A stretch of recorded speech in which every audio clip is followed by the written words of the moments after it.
Welcome, everybody. As I get set up here, this is our intro for tonight. Hang on.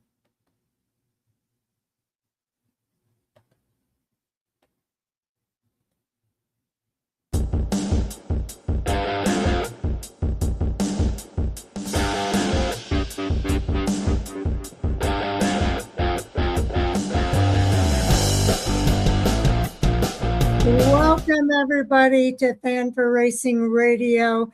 This is Fan for Racing Sharon, and we have some big news tonight on episode number 2618. This week, we're asking a big question. Did Michigan change everything? The high-speed action at Michigan International Speedway delivered plenty of headlines, dominant performances, and breakthrough moments to championship implications that could shape the rest of this season. Some drivers left Michigan with momentum, confidence, and a stronger playoff position, while others left searching for answers as the pressure continues to build. Tonight, we'll break down the biggest takeaways from the NASCAR Cup Series, Truck Series, and ARCA Menards Series races at Michigan and the ARCA West Series at Tri-City Raceway. We'll discuss the winners and the disappointments, the emerging contenders, and the storylines that could have a lasting impact as the season moves forward. Did we witness a championship statement? Are new favorites emerging? Which teams may have turned their season around? And we have a big announcement. Let's dive into all of it as we sound off on NASCAR's biggest topics from Michigan.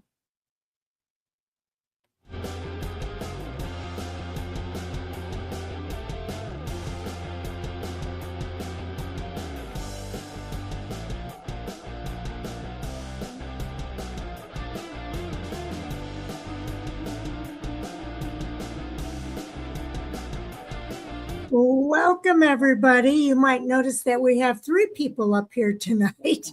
I'm going to say, first of all, welcome to Jay. We've got a big night today.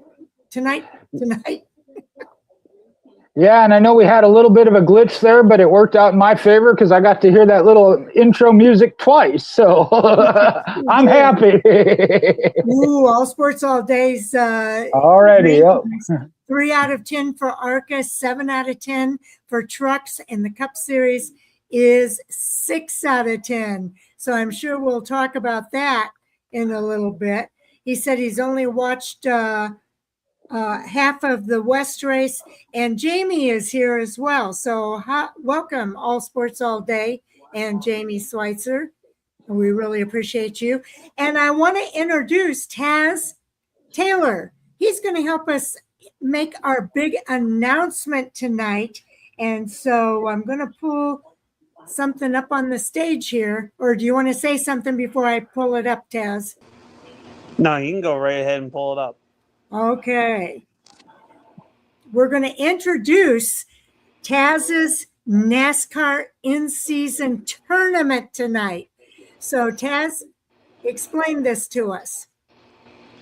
So last year, NASCAR had their in-season tournament brand new for 2025. They're bringing it again in 2026. However, they're not doing any seeding races. They're just going to take the top 32 full-time drivers in points at the going into Sonoma, which I believe after San Diego is where they'll have their 32 driver standings, and they will enter the knockout tournament. So they're pretty much ditching the seeding races this year.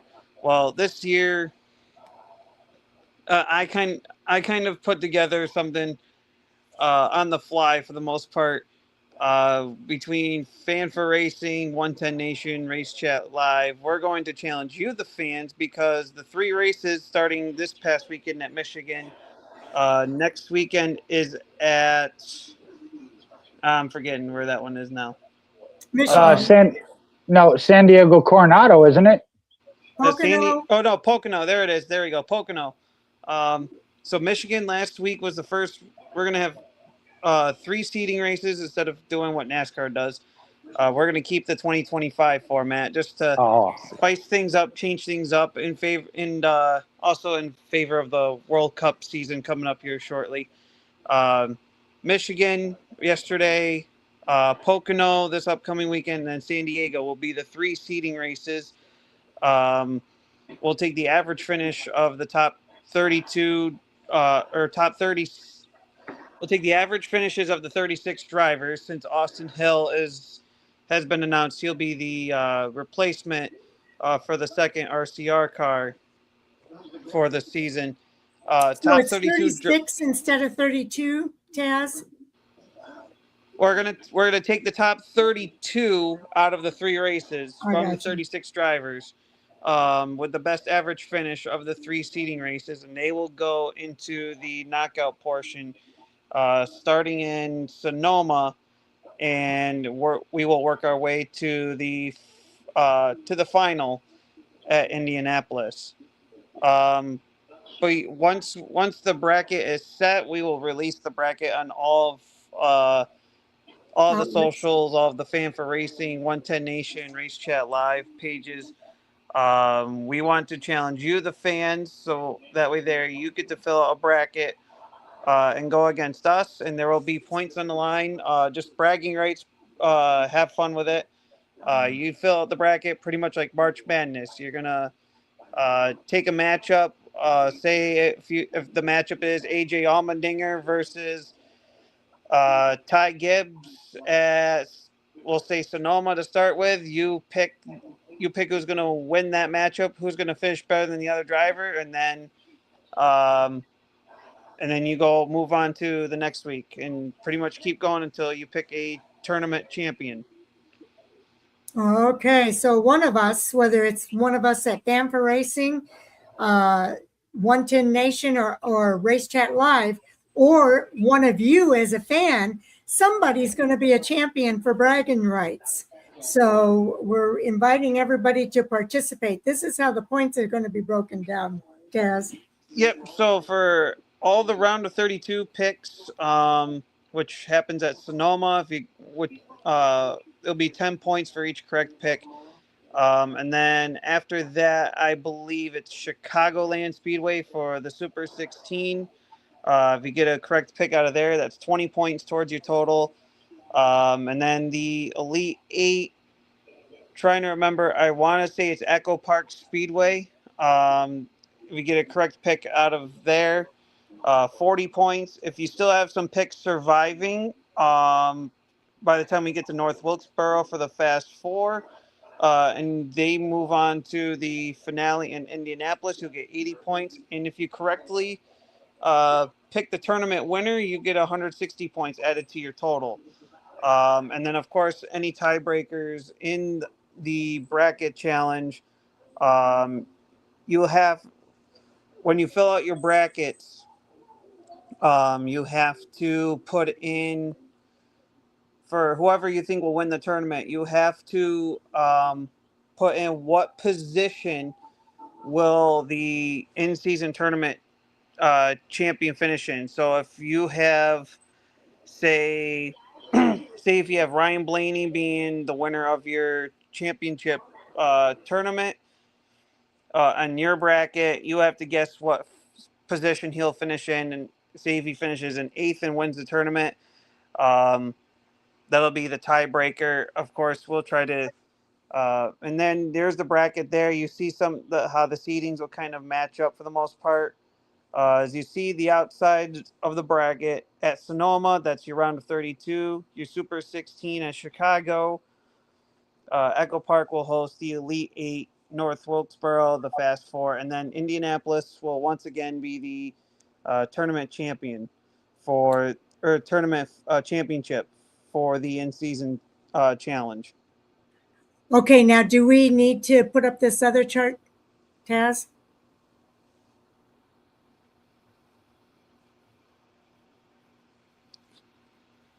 And you see there so far the seedings after Michigan, of course, only one race in. Kind of color coded things a little bit. Obviously, tiebreakers and seedings will be based upon the best finish of the best finish of the 3 races. So obviously Denny Hamlin, with his win, if he has a tiebreaker, that win's gonna. If he's tied an average finish with somebody else along that list, obviously that win's gonna help him out. Um, but for somebody like Eric Jones or Bubba Wallace who finish top 3, those positions will help if they don't win, in terms of tiebreaker for who gets the better seed, if they are to be tied with somebody else for seeding time. All right. So there you have it. The in-season tournament, Taz's in-season tournament. And I'm sure as we go along here, a lot of this will make a lot more sense to everybody. But we are inviting everybody to participate. So you got a sneak preview tonight with the announcement. And Taz, does everybody fill out the complete tournament at the beginning, or do we do it after each race? Uh-oh. He left me. Come back, Shane. Come back. He's coming back. I hear you for like a few minutes, and then I don't for a few minutes. So I had to read. Okay, I was just asking, do you fill it all out at once, or do you fill it out after each race? No, you fill it out all at once, just like Okay. March Madness. Okay. Oh, Jamie Schweitzer's here too. Okay. All right. So what do you guys think? I hope we get some participation on this. I want to know who our champion's going to be.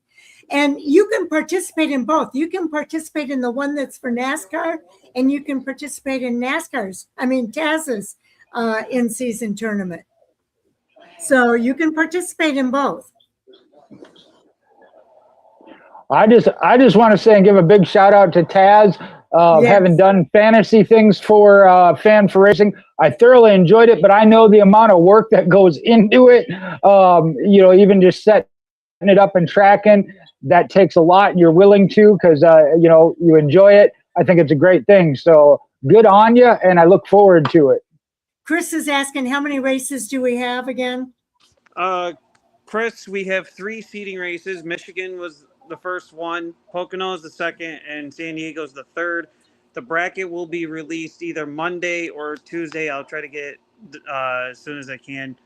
The bracket will be released Monday or Tuesday after San Diego, and then we'll fill out and then bracket submissions have to be in, regardless if it's Race Chat Live, 110 Nation, or Fan for Racing. If you can at least take a picture of it as clear as you can, send it to one of the social media pages, and we'll get you in and covered. I'll fix up something so people can submit it. Jamie says, I like it. And All Sports All Day is saying, Ty Dillon redemption. Yeah. All right. I like it. Okay. And does anybody else have any questions before Taz leaves? Now's the time to ask your questions while Taz is here. I know it some of it will become more clear as we go through each of the phases. But I think we had a lot of fun with it last year. I'm sure we're going to have a lot of fun with it again this year, Taz. Oh, I'm sure we will, and I know Jay was all for it last year. So, it's a little early to have Sharon try and put up the controversy thing. Up until this week, we weren't even sure if NASCAR was doing it because we had heard nothing on it. So I will save that, bite my tongue, and save that for the later discussion tonight. But I am thrilled you're doing this. So, yeah, I am looking forward to it. I think it's an awesome thing to have some fun with. And Chris Crichton is feeling very confident. He's saying, go ahead and sign my name on the check. It's spelled H-U-S-M-A-N-N. That's how you spell Crichton. H-U-S-M-A-N-N. He's got 350 more cup starts for Joy, would put him 1,000 at 1,000. That's 10 years of racing. Will Logano make 1,000 cup starts club? Wow. So All Sports All Day says, not so fast, my friend Chris. Mm-hmm. So the challenge is there, and I can't wait to find out how this all plays out. So thanks, guys. And thank you, Taz, for putting together the program for us, for tracking everything, for getting everything ready. We couldn't have done it without you. So we appreciate you very, very much. The joy is all mine. I appreciate the opportunity, and don't forget to come on to the Fan for Racing channel Wednesday night at 7 Eastern, 6 p.m. Central. I didn't mess the times up that time. Good. For Wednesday night Race Chat Live with myself, Chris, and Mr. CJ Sports, and we'll also release the announcement there too for our Race Chat Live people that listen to, and watch Wednesday nights. All right. And I have the same graphics available. Chris says the challenge is accepted. Challenge accepted. So do tune in to Race Chat Live because we'll talk more about it on Wednesday night at 6 p.m. Central. So thank you, Chris and Taz. I got to say, Sharon, I'm taking notes from Taz. He comes over, starts the controversy, and then he's going to leave. He gets us all stirred up and arguing with each other, and then he's going to leave. I stay, and so yeah, that's why I got you, Taz. Just drop the bomb and run. Hey, Jay, guess what? If you watch Friday night, you know how. If you watch Friday's fantasy report, and if you watch our Wednesday night shows, you know how I like to sometimes spice it up a little bit. That's right. That's right. Okay. Well, he brought the wooden spoon with him tonight, too. That's right. Okay. Did somebody say it's controversy, Chris says? Yep. There we go. Controversy. Okay. Thanks, Taz. We really appreciate you, and Chris as well. I'm looking forward to this. He's stirring this pot with the wooden spoon. That's right. Yep. All day. Okay, well, let's go ahead and get into our Hot Topic Sound Off segment here. We're going to start with the ARCA Menards Series at Michigan. Then we're going to get into the Truck Series race at Michigan. Then we're going to jump over to Tri-City Raceway for the ARCA West Series. And then we're going to come back to the Michigan International Speedway for the Cup Series race. So Hunter Blaze is in the house. He says, good evening, everyone. So we're happy to have you here. Hunter Blazer, as well as All Sports All Day, and Jamie Schweitzer. You guys are great. Okay, I'm going to take a few things down, and so I can bring a few things up here. And I want to share our screen that tells you what we're going to talk about. So you can follow along and know that that we have things going on, that your topic is going to be discussed. So Hot Topics, Google Docs. Here we go. Trying to pull mine up as well. There we go. First thing we're going to talk about is the ARCA Menards Series. Is it up there, Jay? Yep. Okay. I'm going to make it just a little bit bigger here, maybe 150% so you can see it better. There we go. Okay, we're going to talk about Giovanni Ruggiero continuing his championship charge. We'll go over the race results. Jake Bowman's search for a win to be number one continues. Right now he is number one, but how long is he going to stay there with Gio Ruggiero on his heels? Another strong day for Gavin Bushell. Laney Bice keeps heads turning. Cletus McFarland's ARCA adventure draws attention. Rain alters the outcome. The momentum shifts toward Pocono. And what was the biggest takeaway? We're going to discuss all of that here on Fan for Racing Radio tonight for our ARCA review. So, Jay, let's go ahead and get into it. I'm going to take this down for now. And Jay and I are going to, we're here. And so let's talk about it, Jay. What Gio Ruggiero's finish? Well, again, we know what kind of talent he has. Again, doing limited starts within the ARCA Menards series and different platforms. Certainly showing that talent. Still waiting for him to break through in the truck series. Does he have a shot within the ARCA Menard series as far as championship? I know we've seen it in the past of drivers that do limited starts and that can. However, you mentioned Jake Bowman just staying so consistent that you're not gaining on him. And we see that in a couple of this series. And my pages are not loading back up so I can reference that. But, he's certainly keeping his name out there and showing his talent without a doubt.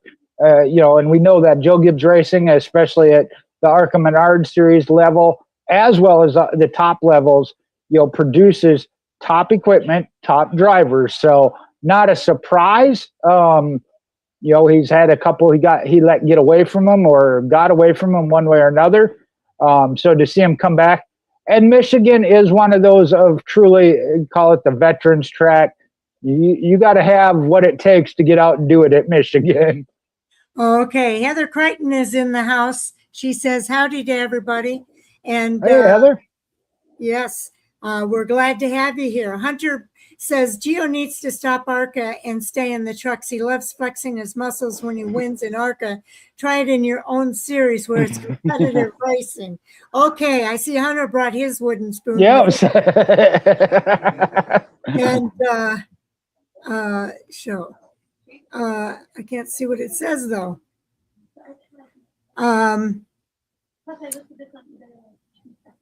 Hold on. I don't know. All Sports All Day says, I don't know. Gio really didn't even lead much, just got lucky because of the stupid ARCA officials. Another one who brought a wooden spoon tonight. Wow, yep. And he says, it's hard for me to get this to show where I can read it. What's it say, Jay? Can you read it?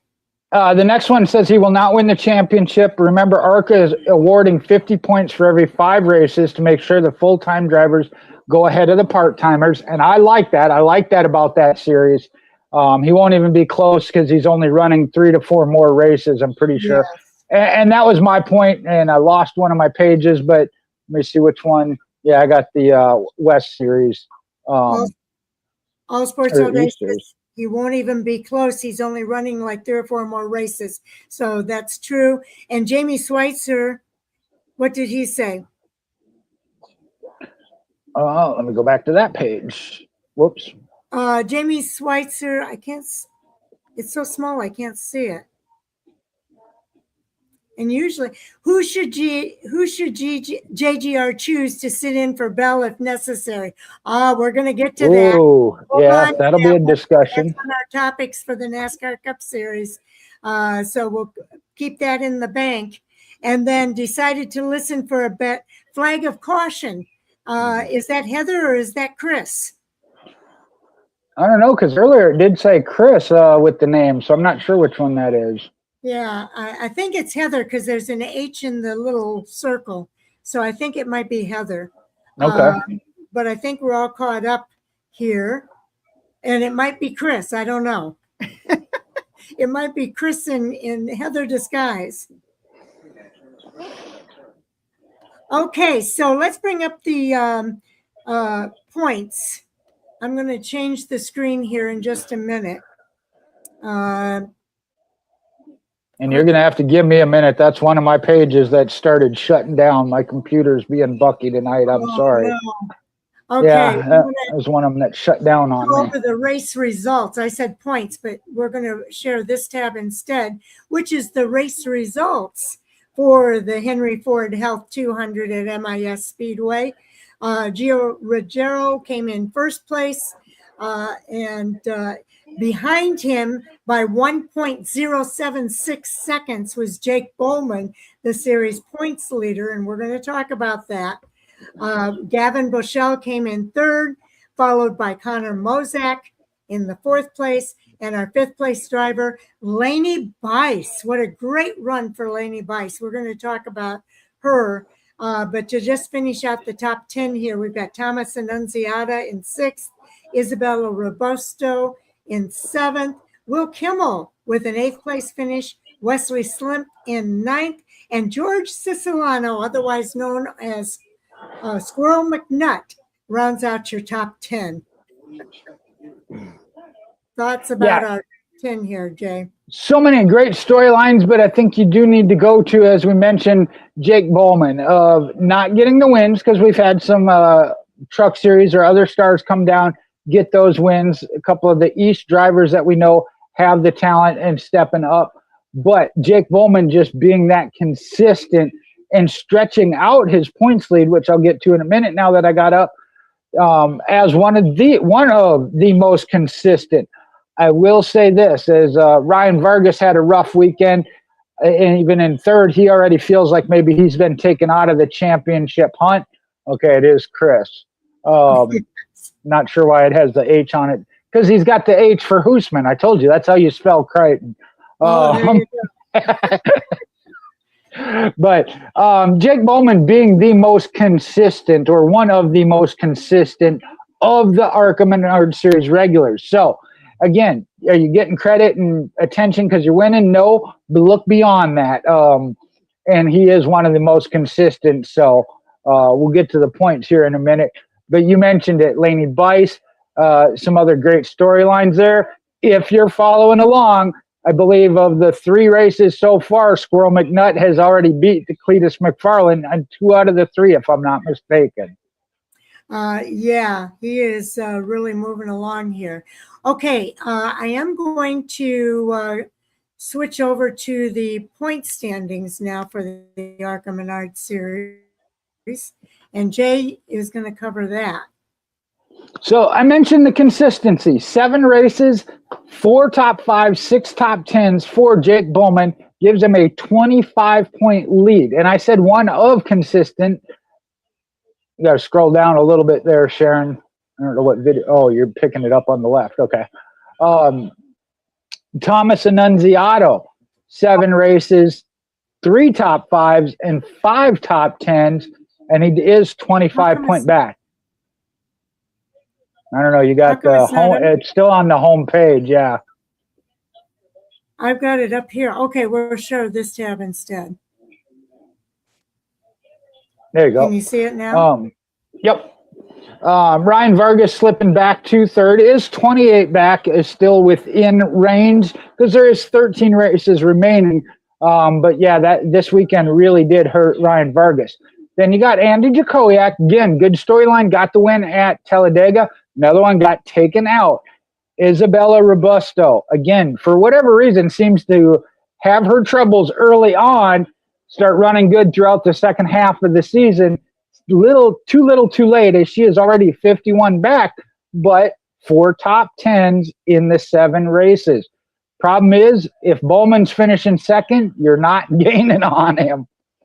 Then you got Jason Kitzmiller, Takuma Koga, Michael Maples, Bobby Earnhardt, and Alex Clubb rounding out your top 10. All 7 made 7 starts. Brad Smith in 12th also has 7 starts, but then you got in between in 11th, Gio Ruggiero, 4 starts, 3 wins, 4 top 5s. So again, he's almost worked his way back into the top 10 again, just in half the starts. Yeah, and we're going to talk about Jake Bowman's search for that number 1 spot, which he is in the number 1 spot already, and on his way to a championship. We've already identified that Gio Ruggiero is not going to contend for the championship. So Gavin Boschel is in 3rd. Is that right? No, Ryan Vargas. Oh, Ryan Vargas is in 3rd. Oh, he finished 3rd, I think. So, yep. So is Ryan Vargas going to be able to contend with Jake Bowman?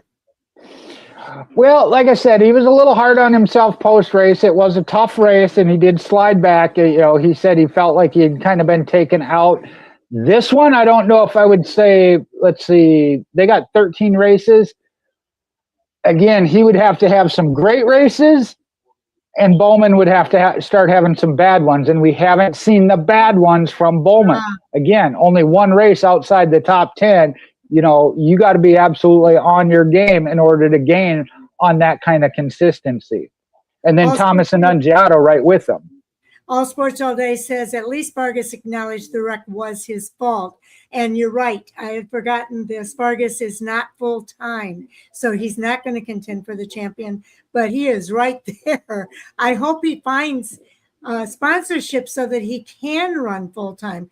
That would be so cool to see him do that.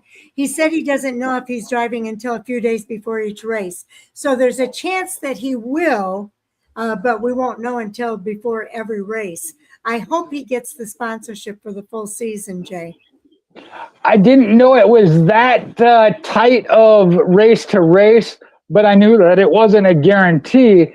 And obviously, as he was closer to the championship lead, hopefully, like you said, this doesn't sway away from it, because as a whole, he has been very good and in contention and running right there with them.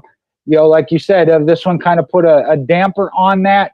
I hope so. And Sharon, you know this, I got to interview him back at Iowa, I believe it was. Great story, great kid. I love that he's doing the stuff with the monster truck on the side as well. Maybe some of that crossover. He seems to be gaining a following. He does. He does. I really like Ryan Vargas. So let me ask it this way. Who is going to contend for that championship? Does Jake Bowman have it in the bag? I think it's down to, I think last week I said it was kind of those top three. I included Vargas. And again, Vargas would depend on his schedule. Andy Jakowiak in fourth, even with the win, is already 45 points out. Not absolutely unmanageable, but again, if these other guys are running that consistent, Jake Bowman and Thomas Annunziata, so far, Jake Bowman has, I'll say this, kind of surprised me with how consistent he's been. I saw Thomas Annunziata already start to develop that last year, so knew that coming into this year, Nitro Motorsports getting organized in the direction they're going, I felt confident about him. Bowman has been a little bit of a good surprise of staying very consistent. He has. But let me ask you this. Gavin Bushell had another strong day. Could he emerge as a threat? Again, I look at three races, three top fives. I believe he is more focused on the West and not the full ARCA platform. So again, he's already 4 or less than half of the number starts down. You're really in a jam. I mean, even Gio Ruggiero, 4 races, can't work his way into the top 10.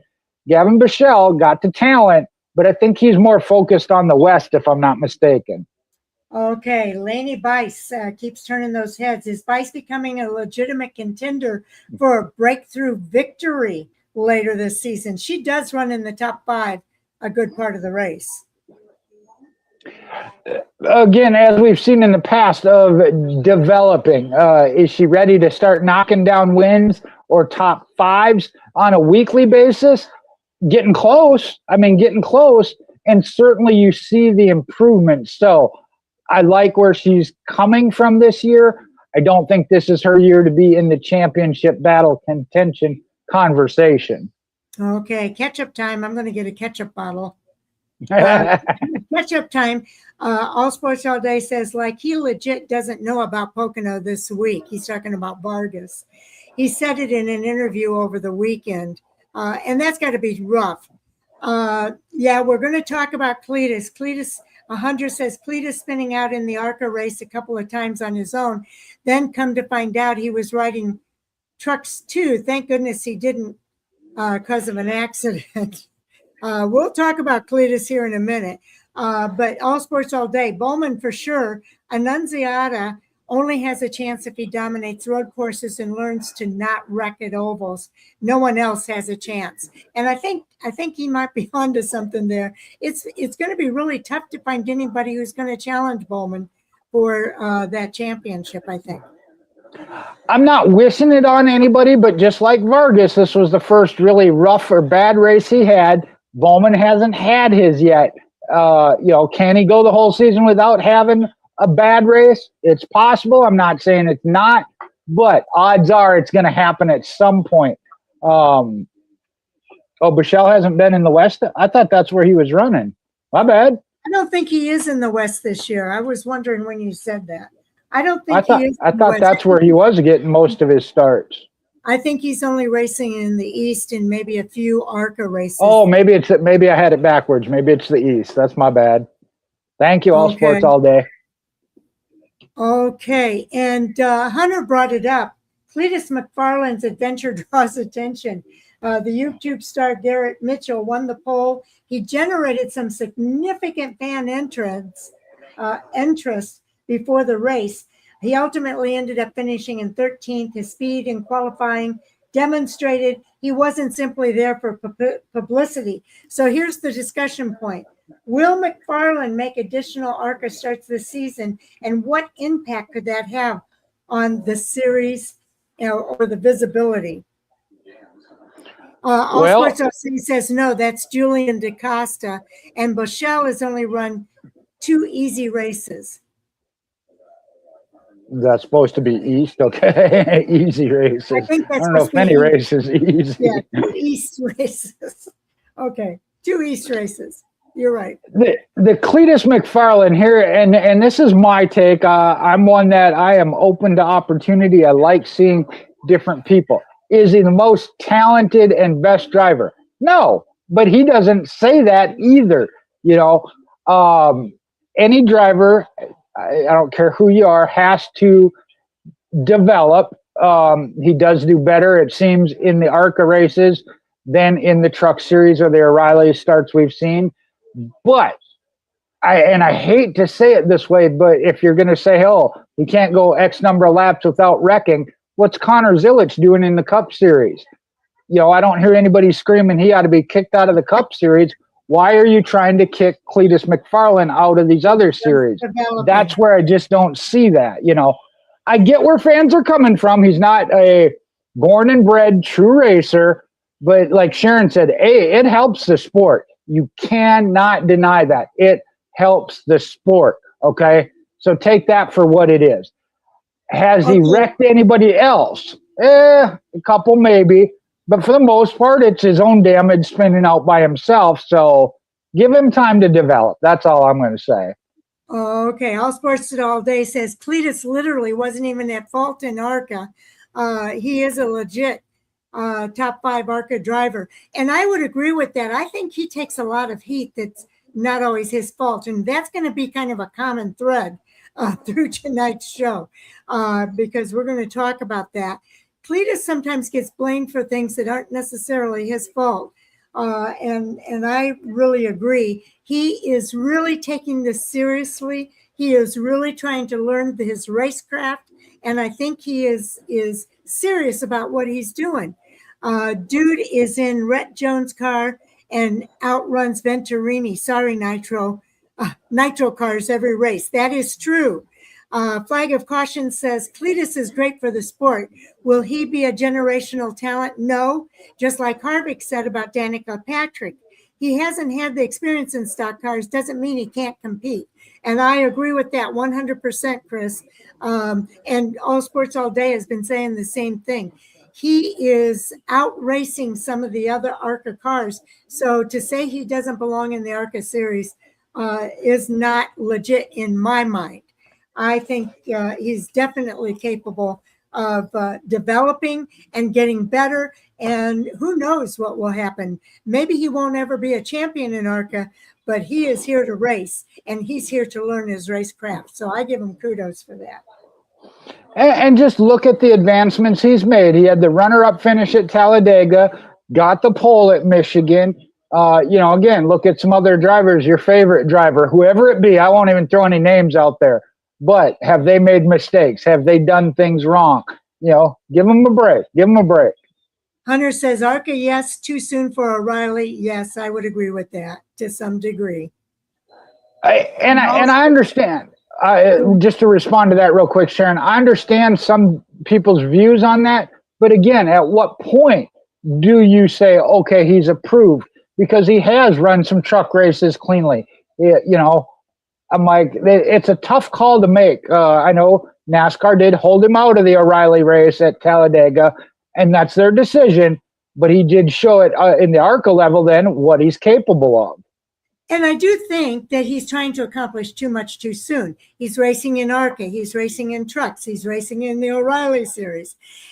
I think if he stuck with just ARCA trucks and then get really good at those, he is showing progress in trucks, and then move to O'Reilly, I think that might be a better trajectory for him. That's just my point of view. All Sports All Day says 24th in trucks for Nice, like Stenhouse runs 20th in that truck half of the time, and no one bats an eye. The hate on him is too forced this weekend. I've got some others here. Damian Bean, welcome to the show. We're glad to have you here. We got a new one. All right. Yeah, NASCAR will ride Cletus's coattails until he decides he's done, because he's bigger than NASCAR. He can drive, and wins are going to come in ARCA. He's the biggest underdog story since Alan Kulwicki. Yay, Damian Bean. I love it. And Hunter Blaze says, I like to see him racing, just don't want him to take out any drivers in the bigger series I'm wagering money on. I can appreciate that. And feel the same about Hocevar, laugh out loud. And All Sports All Day says, outruns Decker, and we let her race O'Reilly for some reason. And she legit put people's lives on the line, race car drivers and tow truck drivers. He's got a point. Wow. Not just stirring with the spoon, but smacking some people tonight. We've got several wooden spoons here tonight. Whack, whack, whack. Okay. Let me go on to the next, unless you had a response there, Jay. No, and like I said, are some of these as fans, especially the ones we got interacting tonight, valid? And I can relate to Hunter Blazer if I'm putting money on the favorites, yeah.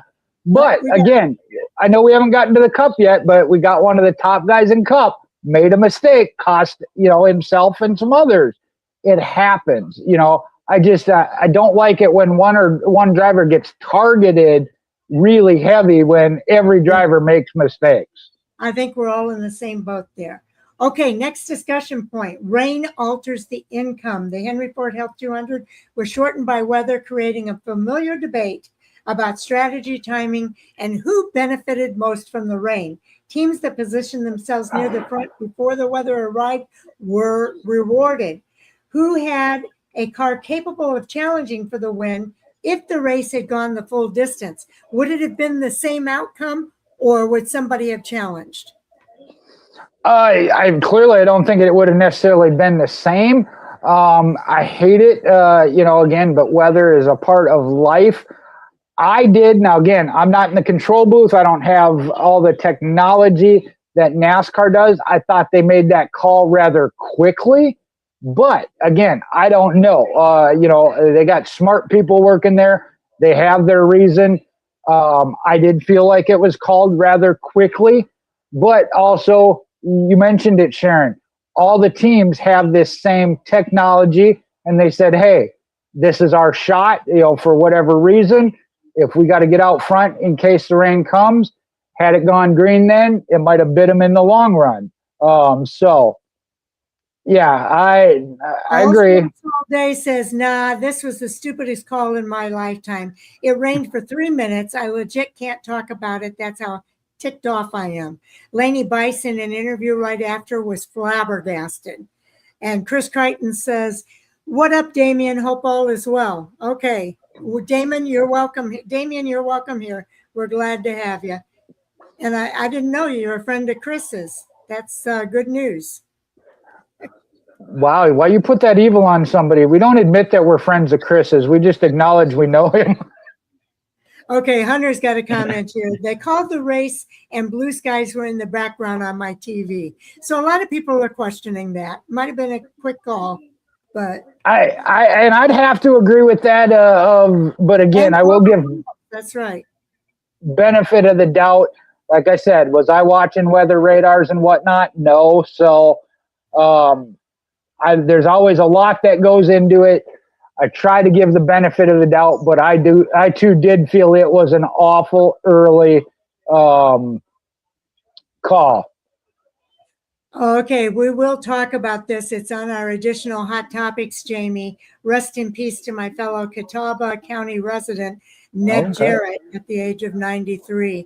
Absolutely, our condolences are with the family, and it's in our additional hot topics for tonight, Jamie. So thank you for bringing that up. Okay, so who do you think would have won without the rain delay? I think it was still an open battle. That there were a couple. Lainey Bice again was showing she could contend. I'm not going to say she had the car to beat, but was certainly in contention. And I was looking forward to how it played out. I think Thomas Annunziato, based on what we've seen, experience, and everything else, I think I would have leaned towards Annunziato, but just like on the track, anything can happen. Again, these teams made that call, took that chance, and they were rewarded for the strategy they took. Okay, our next topic here, he says rewatch 93's 500, gave him chills. Yeah, Yep, that would do it. Okay, now the momentum is going to shift over to Pocono. Michigan opened a busy summer stretch for the ARCA series, and several drivers left with momentum heading into Pocono. They're racing there Friday night. Bowman protected his points lead. Ruggiero gained another trophy, and a handful of other drivers, young drivers, continued to build their resumes. What's your take on Pocono? I haven't seen an entry list yet. I'm assuming Ruggiero is going to be in it. But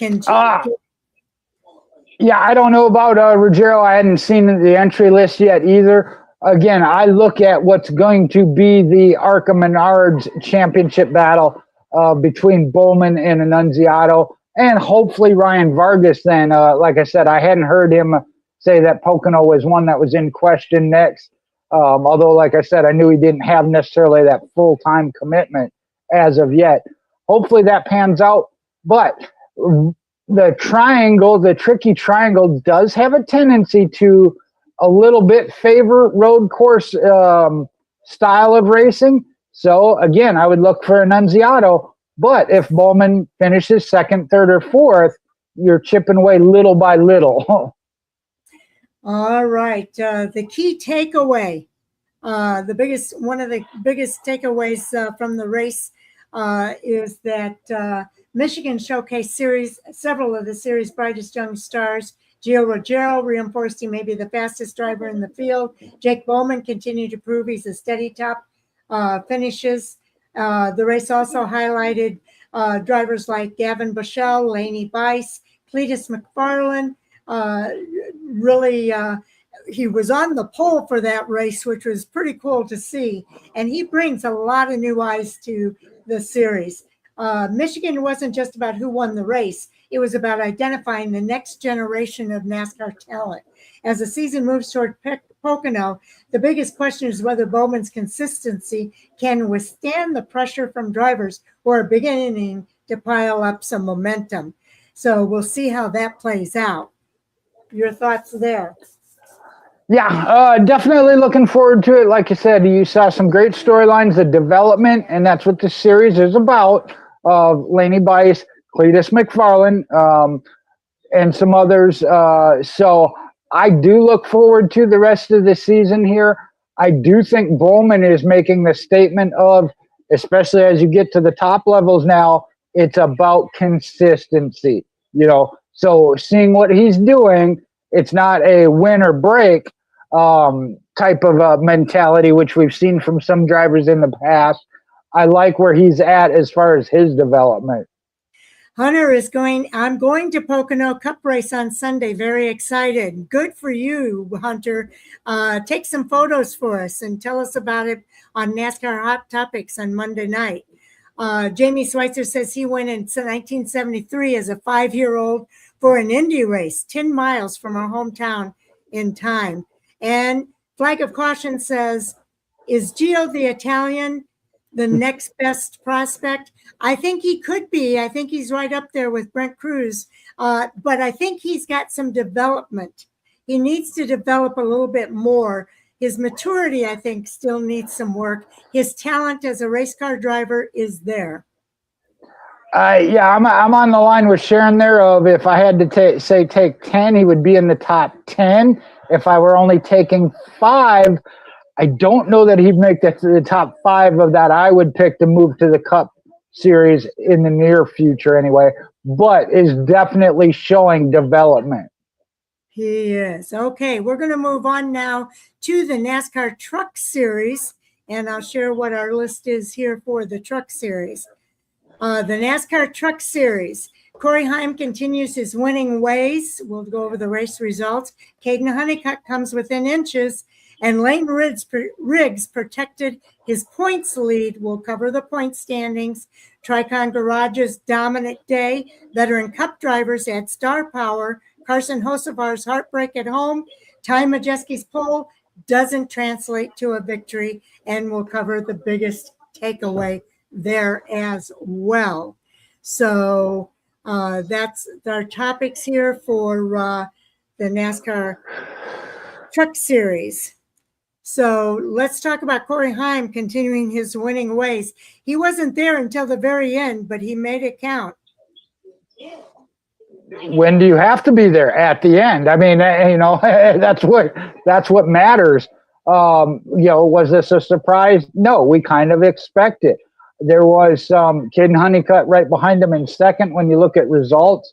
Threw everything he could at him. And believe it or not, I feel like Heim was kind of playing defense, if you will, there at the end. Like maybe he thought Honeycutt was going to get him. And yeah, he was coming.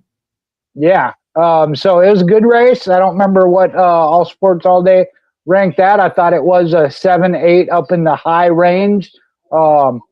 Unfortunate. The other thing off the top of my head, you mentioned pole sitter Ty Majeski. Ben Rhodes up there and in contention. He's turning his season around. Well, that didn't happen. Yeah. I hate that. Well, we'll get to all of that. Hunter Blaze says it's always Heim time. My favorite bet on the Tricon Garage, on the Tricon truck. He also mentions Jesse Luff. I wish they alternated with the 33 with Austin Hill. He feels Jesse has more potential, and he thinks maybe Love needs to leave RCR. We'll get to that, so keep hang on tight to that, because that's Cup Series or O'Reilly Series stuff there. I'm with you, Hunter. Rebel Bourbon and Zone Nick don't want to sponsor Love because of how young he is. That's what I heard, at least. That's interesting. And Jamie says Love is not RCR material, too good and too laid back of a personality. He says not confirmed, though. He says he heard it. It's not confirmed. And Hunter says even bet on him, not as confident when he was in the 5-car and still won. A lot of conversation there, but we've got the O'Reilly Series coming up. Well, we don't really have the O'Reilly Series on here, but we'll add that to our additional topics here tonight because we've got a lot of conversation here on it. So, but as far as Corey Heim goes, Corey Heim is the man, and let's pull up the race results for the NASCAR Truck Series here. NASCAR Craftsman Truck Series at Michigan.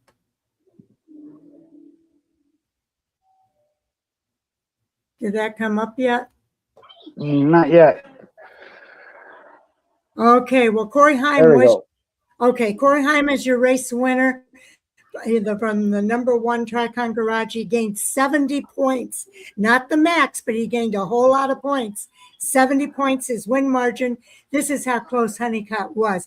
0.065 seconds. That's 65 thousandths of a second. He only led 15 laps. Amazing. He is a generational driver without any doubt in my mind. He also had the fastest lap at 39.21.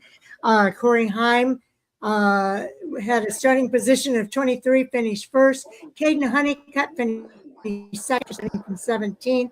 Carson Hocevar finished third after starting from 6th. He wanted to win this race so bad. We'll talk about that. We'll also talk about the next driver, Lane Riggs, who started fourth and finished fourth. Chandler Smith started third, finished fifth. Christopher Bell started second, finished sixth. Ricky Stenhouse Jr. started 19th and finished seventh. Connor Mozak started fifth, finished eighth. Jake Garcia started ninth and finished ninth. And Tyler Ankrum started 13th and finished in 10th. Just behind him was Grant Infinger and Gio Ruggiero, though, just to kind of take a look at below the top 10 here. Chris, I'm sorry, I'm calling you Chris now. Jay, without going over our topics that are coming up, your thoughts here about our top 10.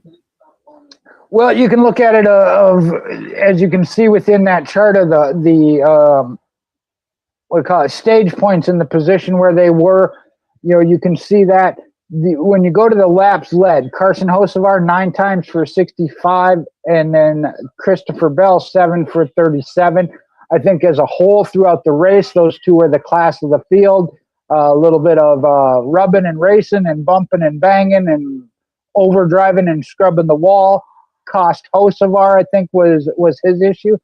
But you look in then, Caden Honeycutt and Lane Riggs, Chandler Smith in the top 6 that got in there and mixed it up with these drop-down Cup Series drivers to get in there. And like you said, you talked about the margin of victory. Caden Honeycutt got to him, may or may not have nudged him a couple of times, and really had a shot to take him out and win it. Their teammates, they ran clean.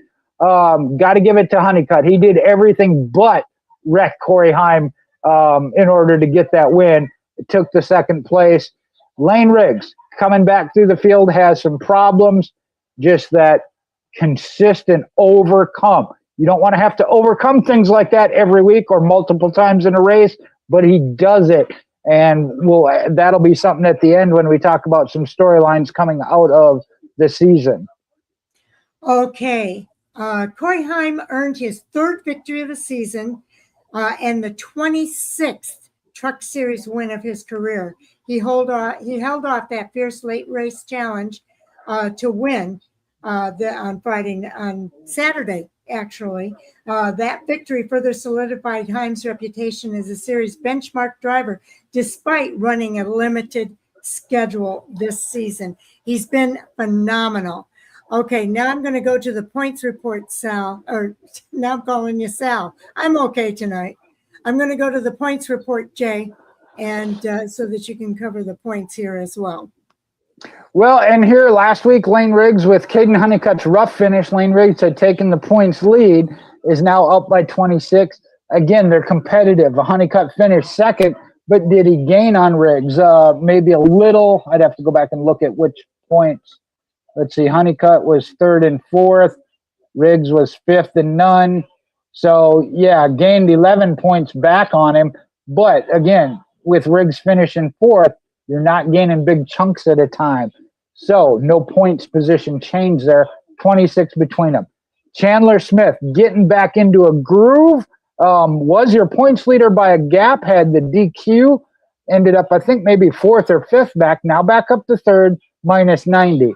Gio Ruggiero, we've talked about his development and getting more consistent and better. 114 back, then Christian Eckes at minus 118. Ben Rhodes, Ty Majeski, and we talked about look good for this race as well as their season, as they started out strong and then kind of hit a rough patch in 6th and 7th. Tyler Ankrum, Daniel Hemrick, and Jake Garcia, your last 3 in the top 10. Garcia at 278, tied with 9th of Daniel Hemrick. Corey Heim is not eligible for the chase, so 4 points behind that. But then you go back 9 points is Stuart Friesen. Grant Enfinger, we've talked about his roller coaster season. 22 points back. Not unmanageable, but we're down to 6 races left. And then, unfortunately, the best of the Dodge Rams, Brendan Queen, as a rookie at 242. 30 points to make up in these 6 races. Can be done. Going to be tough. And you got to have, unfortunately, not to wish bad luck on somebody else, but they're going to need it. And then Justin Haley at 230. you're getting into a big range of points to make up in 6 races. Okay. Let's talk about Caden Honeycutt in that finish that he had. 65 thousandths of a second out of first place.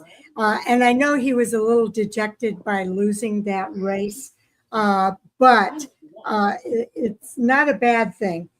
He almost stole the win on that final lap. He was charging at Heim through lap traffic, finishing that 65 thousandths of a second back. While victory slipped away, the runner-up finish further establishes Honeycutt also as a legitimate playoff threat and one of the hottest drivers in the series. I think it's catch-up time here, too. All right, go ahead, and then I'll respond to a couple of them. Okay, All Sports All Day says Love ain't got that blue collar edge, and added to him the RCR represents Jay. Will get it. Okay, he did get it. Okay, Jamie says Bob Procris said the Love thing about looking too young for some sponsors. Oh, that could be.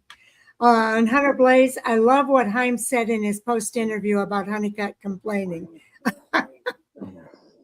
Yeah. Posifar wanted the win, but a little too much and drove over aggressive into the corners and whatnot. I agree with that. Jamie says some of these new drivers are too soft, unlike Heim. And Hunter says Busch taught Heim all the moves he knows in trucks. RIP to a legend. Ditto that. Yep. And Honeycutt never would have gotten him without dumping him. Heim just runs that second groove and air packs on the right side of the 11. I knew with 5 to go, there was no chance. Yeah. And Honeycutt wasn't going to dump him, I don't think. I don't think that's the way he wants to win. And Flag of Caution says 26 wins for 6th on the all-time list in the Truck Series. Susan? Who's Susan? I think that was a tongue-in-cheek because you called me like 5 different names there, so he was just playing the game. Okay, thanks. Thank you, Chris. I get it now. And he says, losing that close to Heim is a compliment. Absolutely. And Corey Heim says, has won 26 career races in the NASCAR Craftsman Truck Series, placing him at the top of active competitors. Famously broke Kyle Busch's record as the youngest driver to reach 26 victories. It's amazing what Corey Heim is doing. And as I said earlier, I think he's a generational driver that we've got a lot to look forward to. He is, and we'll talk about that, or I will anyway, and as an additional topic, talking about his schedule and progression to what will be the Cup Series in 2027, along with Lane Riggs. But just going with it look at what Caden Honeycutt is doing. Just like last year, and Lane Riggs is still kind of doing the same this year. You know, when Heim's not there, they are the story. When Heim is there, Heim gets the win. But look beyond that. They are the two that are right there slugging it out with him. I mean, you know, like you said, probably the only way you were going to get by him was to accidentally wreck him. Hunter Blazer says he now has the second most wins at different tracks. I knew that was a record he was going after, as well as different tracks to get wins at. Certainly still setting records within the Truck Series on a part-time schedule. That shows you what kind of talent he is. But that's true of how these other drivers like Honeycutt, Riggs develop, is to have to race them, go toe-to-toe with them. Somebody said finishing second to Heim, that's a compliment in and of itself, and I'd agree. I think Caden Honeycutt's development has been great. He is a student of this sport. He wants to improve his racecraft. He wants to win these races legitimately. So I don't see him taking out drivers to win. I like Caden Honeycutt, and I think his wins are definitely coming. Let's talk about Lane Riggs protecting his points lead. He quietly delivered another strong run with a 4th place finish. While others battled for the win, Riggs continued to maximize points and maintain the series points lead, highlighting the consistency that has defined his season. Is that not true? And I mentioned this one just in the rundown. he seems to be going through that stretch of having to overcome every week, and he has been. How good could he be if he didn't have to come through the field 2 or 3 times every week? And we saw this when he was second to Heim last year, going back the year before when it was the playoffs, and he didn't make the playoffs but went out and won 3 races. I think him and Honeycutt are definitely your top 2 Truck Series regulars. Championship goes through one of the 2 of them. Hunter says Heim's Jackman in the pits cost him plenty of time, but that still didn't make me sweat. I knew Heim time. And then Jamie, I wish Corey could get the number 38 to correlate with his initial C, 3rd letter of the alphabet, H, the 8th. Wow. Oh, you made a connection there. Love it. I don't mind you stirring things up, but making me think and go that deep, man, that's pretty cute though. It is pretty cute. I like it. I like it when people are thinking about things. Okay. Yeah, I think Lane Riggs is doing what he always does, and what he's learned from last year being in Corey Heim's shadow has taught him to go for that consistency. If he can't beat Heim, he can at least get the best possible finish he can get to keep his points lead in this series this season. And that's exactly what he's doing. So I love it. Okay, our next topic is Tricon Garage. They had a pretty good day. It was a huge afternoon, finishing first and second with Heim and Caden Honeycutt. The teammates battled through traffic in the closing laps, showcasing Toyota's speed and the strength of that organization's program. And they are strong. They are one of the best teams, I feel, in the Truck Series. Oh, we got a bold prediction there from Hunter Blazer as well. Like 6-7. I'm not sure what that refers to. Oh, okay, I gotcha. Well, the 67, but I understand he's going to actually take the 35, which is what Riley Herbst is. That's my understanding. Yeah. I might be wrong. But who knows? If somebody else has the 38 in the Truck Series, there might be some wheeling and dealing going on. Hunter Blaze says, Heim runs great in trucks. Will he be much different than Connor in his first rookie year? Maybe even a win. I say that's a big fat yes. He is going to be different in the Cup Series than Connor Zilisch. And it's because this season, while he's been running part-time, he's been at the track for every Cup race. And he is taking notes, and he is studying like you would not believe. He's going to be a fast start in the Cup Series next season. Jay, well, I was going to wait because, like I said, I'll tie that into Lane Riggs, Connor Zilisch, Corey Heim. We'll talk about that here in just a minute. Okay, All Sports All Day agrees with me. I think Heim will be way better. Heim has raced Cup on and off for 3 years. Yeah, he's got that too. And he says Zilisch was 16 when Heim ran his first Cup race. And he is much younger. And he's a very mature driver, but I think he's trying too hard. And we'll talk about Zilisch later too. Hunter says even in the Cup Series, he can finish top 10 on a good day. And I think so. If he slows down a little bit, I think his development will come. He's just too anxious right now to trying to make things happen, and it's hurting him. Heck, he's even led plenty of laps in Cup. That's so true. Heim, yeah, that's about Heim. So Tricon Garage, Jay. Well, I look back to when they were, if you will, maybe the most progressing, developing Ford team, and they switched over to Toyota. Kind of were second tier at that point because you were behind KBM. Well, then when KBM switched over to Chevy based on Kyle going to Richard Childress Racing and then eventually Spire Motorsports, Tricon became the Toyota team, and they have delivered. I mean, through all their drivers, when you look at them, again, as he should, Heim getting a lot of the front attention, but as an organization, Caden Honeycutt is in that 11 now, which Heim was in last year. We see when other drivers come in and make starts, they are absolutely delivering as a top organization. Okay, now we got to catch up real quick on some time. Carson Hocevar wanted to win so badly at home. He had heartbreak in the Truck Series, finishing in third place. Any thoughts about that? Yeah, it got mentioned. I think I don't remember who said it, but overdrove, got into the wall a little bit, pushed a little too hard, and the truck got away from him. He still ended up with a good finish, but I think he cost himself really having the shot at being able to mix it up with the other two there at the end. And that's the story with Hocevar too. Sometimes he wants it too bad. He tries too hard and ends up going backwards. So, but not always. But not always. Big learning curve. Not always. You're right. But it is a big learning curve. Veteran Cup drivers adding star power, featuring several drivers: Christopher Bell, Ross Chastain, Ricky Stenhouse Jr., and Hocevar.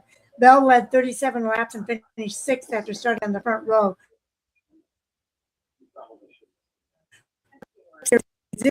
There's Cup stars in the field. You were coming in broken there, Sharon. I know you were highlighting the Cup drivers that were in. That's where I said, look at the development of these Truck Series regulars. Are the Cup guys still there? Yes. Are they leading laps in contention? Yes. But these Truck Series regulars are still there and in contention with them. And that's what I love. And that's why I don't have a problem with the Cup drivers being down there. Yeah, we got a connection problem, Sharon. Okay, there we go. I'm trying to bring up Jamie's comment. Yeah. Jamie said, I keep trying to bring this up. It keeps knocking it down. Jamie says, I heard the merch money deal was the delay with Heim signing with 2311 Racing. Oh, interesting. I had not heard that. So not confirmed, but some interesting bit of information there. Had you heard that, Jay? I had not. And there's always, when we talk about it, of so many things behind the scenes that we just don't know about or aren't confirmed, even if we hear them. Again, y'all are trying to set me up. I'm trying to wait until we get to that in the wrap up, but I do have some info and things I heard on SiriusXM today that made me look at this whole situation a little differently. So stay tuned. Ross run all his eligible races this year. I believe he has hit his max now, yes. Yeah, so we won't be seeing Ross anymore.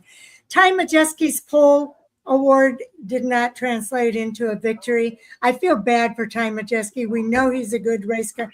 We know he's a good driver, but he has been challenged. Is he learning from the Cup drivers that are coming in? I think so. This, for whatever reason, this was his down week. I know on Fox they've showed the spikes of up and down weeks. I mean, this was his down week. You thought it was going to get broken with the pole and running up there to start the race. Same with Ben Rhodes. Grant Enfinger kind of stayed even, starting 11th, finishing 11th. Good to see him not have that up and down. Yeah, Jamie says his news is what I share. I get from local scuttlebutt, not often accurate though. And I can see where that could happen. Jamie lives right in the heart of NASCAR country, so he hears the scuttlebutt. Intel from the boat out on Lake Norman, right? he's our undercover agent. Underwater. I like it. Okay, so our key takeaways here in the Truck Series. Michigan reinforced two themes that are becoming impossible to ignore this season. Corey Heim remains the driver everyone must beat when he enters the Truck Series race, and the championship battle is increasingly centered on the consistency of Lane Riggs versus the winning speed of drivers like Caden Honeycutt and others trying to close the gap before the chase begins. So your thoughts about our key takeaway here, Jay? Can't argue with either one of them. Corey Heim, definitely one you got to beat when he shows up, when he does. The top two there, you mentioned Caden Honeycutt and Lane Riggs. That would be a tough call. I do think that Honeycutt starts, runs, and stays more consistent. But, Sharon, we've talked about it. A champion can overcome when they have to. Lane Riggs and that team certainly have. So what can they do when they don't have something to overcome? They'd be right there with Honeycutt. I'd hate to flip a coin between the two of them. No kidding. No kidding. I just think this has been an exciting season to watch in the NASCAR Truck Series, and I hope fans keep watching all season long. I'm going to do a little bit of a commercial here, Jay. Okay.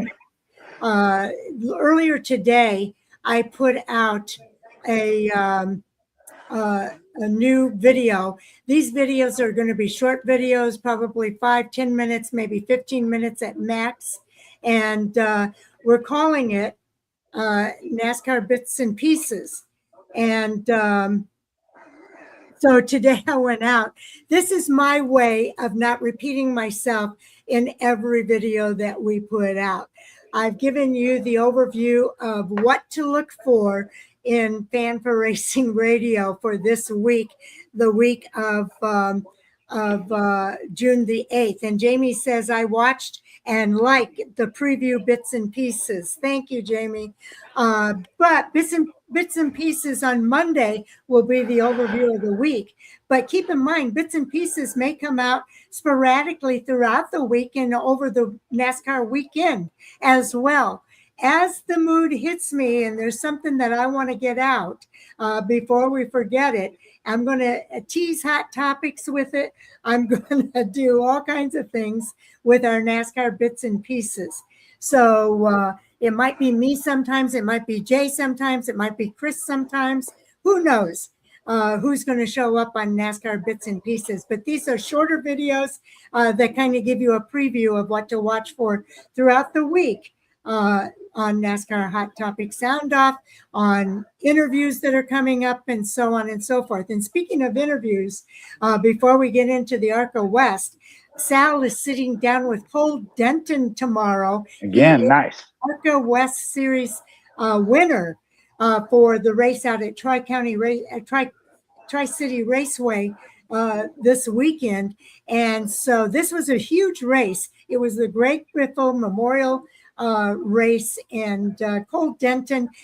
The thing that's interesting about him is that Cole Denton has never raced at any of these tracks. So the fact that he is winning 2 races already in the ARCA West is astounding. And so Sal's going to talk to him tomorrow, and he is the real deal, folks. This is a do not miss interview with Cole Denton. You're going to hear his name as his career progresses. And that's what I love about the ARCA series. You get a chance to know these guys before they become big names in NASCAR's top 3. So tune in for the interview with Cole Denton tomorrow. And I appreciate Jamie's comments. Thank you. Sharon puts a lot of effort. Oh, thank you, Jay. I got to respond. I got to respond to that one, just so fans here know these graphics, the thumbnails and the edits and everything. Sharon really does put a lot into this, and trying to find a ways to improve it.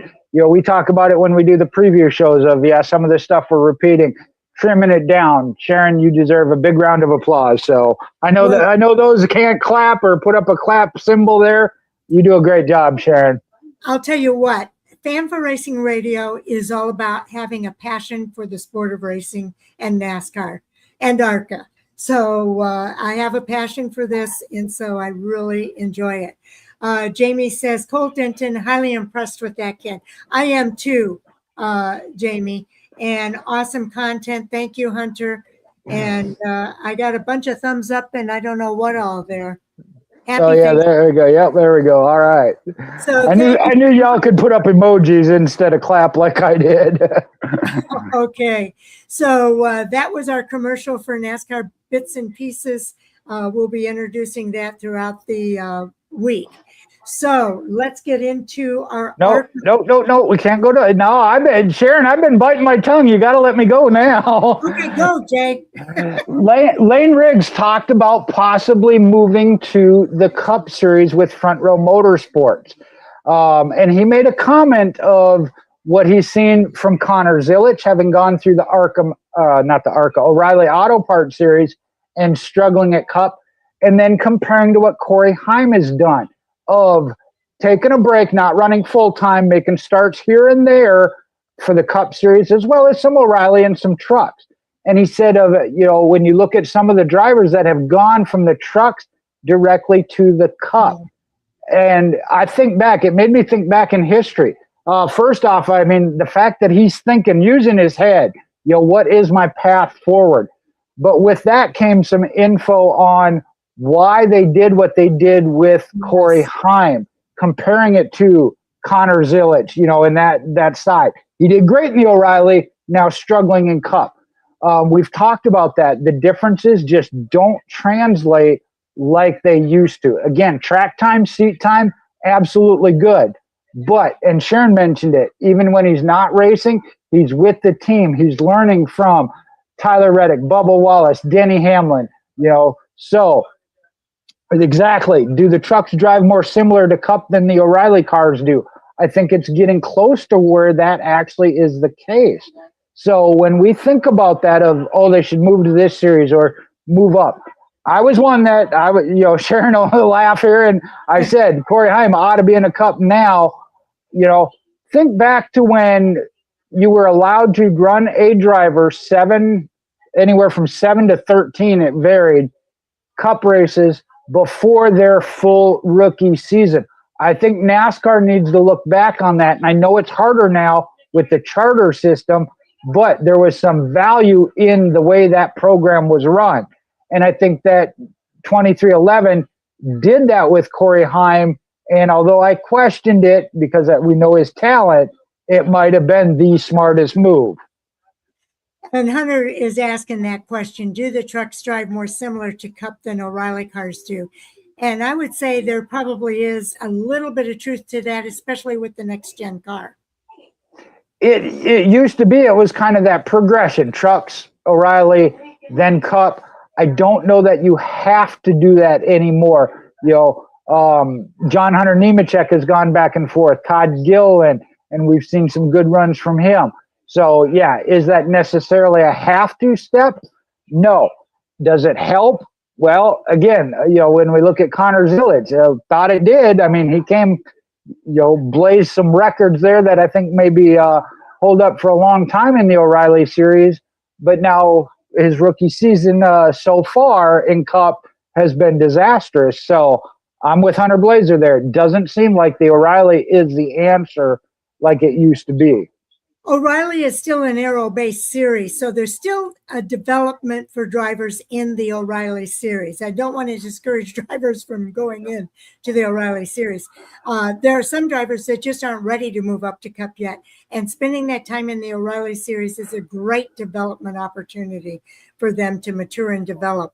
And Flag of Caution says O'Reilly is still an aero-based series, not Cup or trucks. I agree with that. And Hunter Blazer says, doesn't seem like that's the case anymore. And that's true. It just doesn't seem like it's the case anymore like it has been in the past. Okay.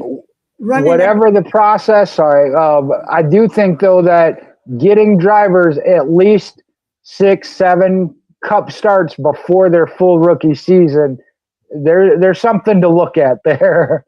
Okay. We're going to go into the ARCA West Series now. I told you about the interview with Cole Denton. He scored another victory. That's his second victory of the season. Trevor Huddleston, and he beat Trevor Huddleston, who's your current points leader. He extends his championship strength. Mia Lavelle delivered a career highlight. She had a podium finish. I love it. And the tight competition among championship contenders, the Greg Biffle Memorial delivers a memorable night, and momentum shifts towards Sonoma, a road course. And then we'll talk about the biggest takeaway here as well. So, Jay, Cole Denton. Yeah, making a name for himself of 6 races, 2 wins, 3 top 5s, and 5 top 10s. Just one behind Trevor Huddleston. I'll come back to that. But he is certainly making a name for himself already. Yes. He's from where, Jay? Pascagoula, Mississippi. Yes, indeed. Jamie says, I'm not familiar with Huddleston. Trevor Huddleston is the son of Tim Huddleston. And Tim Huddleston used to race in NASCAR in the what's now known as the O'Reilly Series and races like that. He also owned Irwindale Speedway for a while and was the promoter there for Irwindale Speedway until it closed. He is now a promoter, I think, at Kevin Harvick's Kern Raceway. I think he's the promoter there. I was going to say, I don't know if that's his title, but he's involved. Yeah. Yeah, he's involved over there. With Kevin Harvick's Kern Raceway and maybe another track. I'm not 100% sure. But Trevor, I'm going to have to see if we can't get Tim Huddleston so that we can do a interview. And All Sports All Day is backing me up. He says, yes, that's right, Sharon. And Jamie says, oh, that's cool. He is a cool guy. Trevor Huddleston is his son. We followed Trevor. Oh, my gosh, have we followed Trevor? We've followed Trevor from his late model racing days.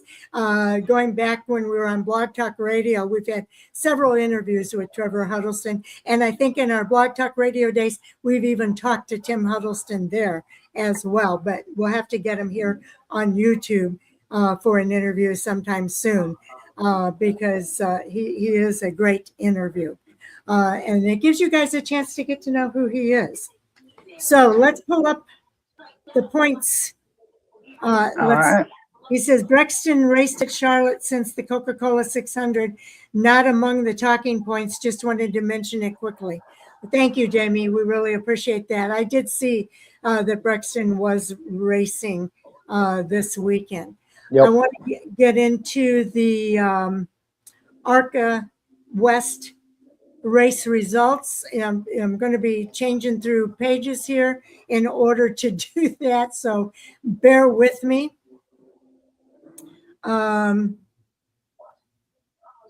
Here's what I do. I go to, I think I hit the wrong one. I went to the standings. Yep, because this is that videos, yep.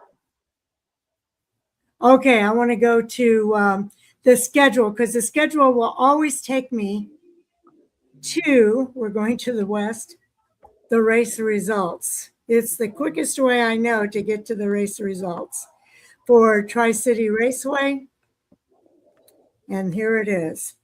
It was the Napa Auto Care 150, the Greg Biffle Memorial, and Cole Denton was your leader. And get this, by 3.247 seconds. That's how I was in front of Trevor Huddleston, your series points leader, in second place. Mia Lavelle, another one of the rookies, a female rookie, came in third place, and she was pretty close behind Trevor Huddleston. Robbie Keneally came in fourth from Jans Towing and Racing. The page didn't come up on the screen, Sharon. It's still showing the blocks of how you get to it. There you go. There you go. Okay, there we go. Cole Denton in first. Trevor Huddleston by 3.247 seconds behind Cole Denton. Mia Lavelle just behind Trevor Huddleston. Then it was Robbie Keneally from Jans Towing and Racing in the number one. Mason Massey from the Napa Auto Care Chevrolet in the number 19 for Bill McAnally Racing. Rounds out your top 10. TJ Moon is a new driver at Jans Towing and Racing. He came in sixth place, another rookie, his first race in the number 41 car. Gavin Ray, another rookie, came in seventh. Then it was Andrew Chapman, another rookie, in eighth. And Tyler Tomasi finished in ninth place. And Josiah Reum finished in 10th. So Eric Johnson, I really had high hopes for Eric Johnson. He did have some incidents, I guess. He finished 17 laps down, but his win is coming. I'm still pulling for Eric Johnson Jr. Your thoughts, Jay, without getting into our hot topics here? Right. Again, Cole Denton certainly making his name. Again, if you're going to be the man, this is wrestling, Ric Flair. If you're going to be the man, you got to beat the man. Trevor Huddleston is right now the man in the West Series, and he did beat him with authority there at a 3-point-second gap. But Trevor Huddleston right there with him. Great runs for Mia Lavelle, Robbie Keneally, Mason Massey, Haley Deegan, but that leads to the point of what are you gaining? Having some good, solid races, good, solid season, but Trevor Huddleston is having a phenomenal one again. He is indeed. And again, I'm looking forward to the interview tomorrow with Cole Denton. Cole Denton. Thank you. I'm trying to do several things at one time here. Okay, I'm going to go to the point standings here, Jay, so that you can give us our point standings. If I can get to the right ones. The ARCA West Series. Okay, and Trevor Huddleston, as I mentioned, is your series points leader. Bear with me as I kind of am navigating all these different screens. This is one I'll just start with as you get that. Okay, you ready? Eric Johnson's post race, or I don't know, I saw it on social media, but rough race. And yeah, feels like his championship runs is probably over for the year. Again, especially in this series, that one bad or rough race, because you look at Trevor Huddleston, Eric Johnson Jr., he's back to sixth now, saying, that race is probably the end of his championship hunt. But that doesn't mean the win can't still come, as you mentioned. Road courses coming up. But Trevor Huddleston, and this is why even having good runs and getting wins, not quite enough. Trevor Huddleston, 6 races, 2 wins, all 6 in the top 5. Obviously, all 6 then in the top 10. 1 pole. Average finish 2.3. How do you gain on him? Even winning, you're only a position ahead of him. So he's got a 24-point gap over Mason Massey. Got to win out the gate. 5 top 5s in 6 races, all 5 of them being top 10s, is now 24 back. Even Cole Denton, 6 races, 2 wins, 3 top 5s, 5 top 10s out of the top 6, is 39 points back. Robbie Keneally now 41 back. Haley Deegan, 51. Talked about Eric Johnson Jr. He was in 3rd within the 20-point range, now 56 back after this past weekend. Andrew Chapman, minus 63. Mia Lavelle, again, good finish, good story for this race, developing, and we're seeing that, and I love it. But is 67 back. Gavin Ray, minus 71. David Smith in 10th place, the Canadian driver, as the last of drivers that have made all 6 races, is back 97 points. Mentioned Tyler Tomasi, he's at 5 races out of the 6th. In 11th is at a minus 173. So there you go as far as that. Are there still ones of Cole Denton? Can he make a run all the way to Trevor Huddleston? Not if you're winning and Trevor's finishing 2nd behind you. I mean, it's going to be tough. Yeah, I believe they got about 7 races maybe. Did they run 13 or 11 for their season? 11? I think it's 11. Okay. So between 5 and 7 races left. And again, Trevor Huddleston hasn't made a misstep. Top 5 every race, an average finish of 2.3. 1 race, he's got a little bit of a buffer zone there. Again, Mason Massey was right there, top 5. You're going to have to absolutely be right there to capitalize if Huddleston has a misstep. Yeah, he says Cole Denton could be a great catch for Ram trucks. And I like it. I like it. Oh, that's from Jamie. And Jamie also said that kid Denton is like 15, I think. All Sports All Day confirmed it. And now he says it's 13 races in the. Okay, 13. Yeah. So thank you, All Sports All Day. He's our go-to person to help keep us on the straight and narrow here. So thank you very much, All Sports All Day. I'm liking Jamie's thought there of Cole Denton getting into Ram trucks. Hunter Blazer says, I swear these kids got to be racing before they can even walk. The kid is a baby. He is. He is. I remember people saying that about some other drivers that are starting so young.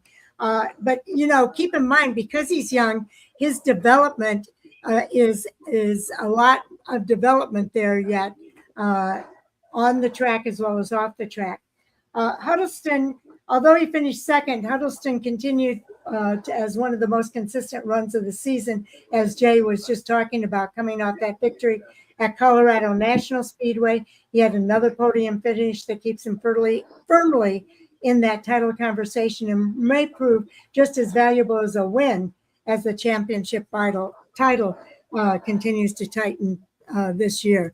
He says, All Sports All Day says, as long as Huddleston stays top 5 every race, there's only a 3-point gap between the winner and second. So unless he starts wrecking, it shouldn't be close. That's true. If he has a bad day, that could make a difference.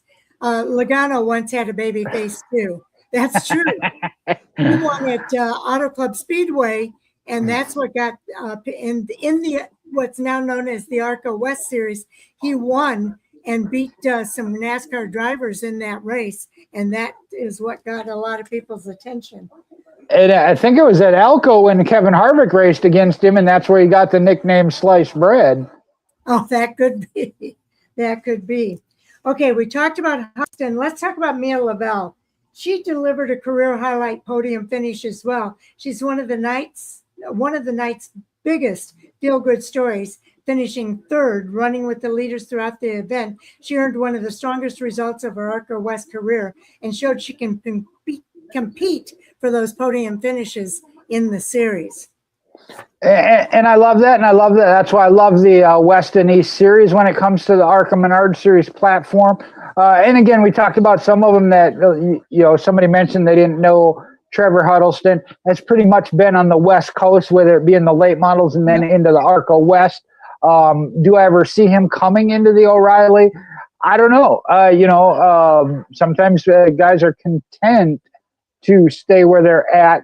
And Trevor has definitely come into his own, your defending champion. And honestly, again, being better this year with that stat line we've seen so far. And Jamie says he loves hearing when the ladies win. And I got to tell you, Jamie, this is a series where we might see a female winner. They're going to have to go through Trevor Huddleston and Cole Denton, but we just might. If they have a bad day, we might see a lady win in the ARCA West Series. And Mia Lavelle just went to the top of that list. Certainly one of the ones we're watching as they come through and develop. And this was a huge step in that development. You're third behind Cole Denton and Trevor Huddleston. I mean, there again, you get beat by Corey Heim, you've done something if you're right behind them. Huh. Okay, let's talk about the tight competition among the championship contenders. Behind Denton, several championship hopefuls were clustered near the front. Robbie Keneally finished fourth, Mason Massey in fifth, and Huddleston with his second place.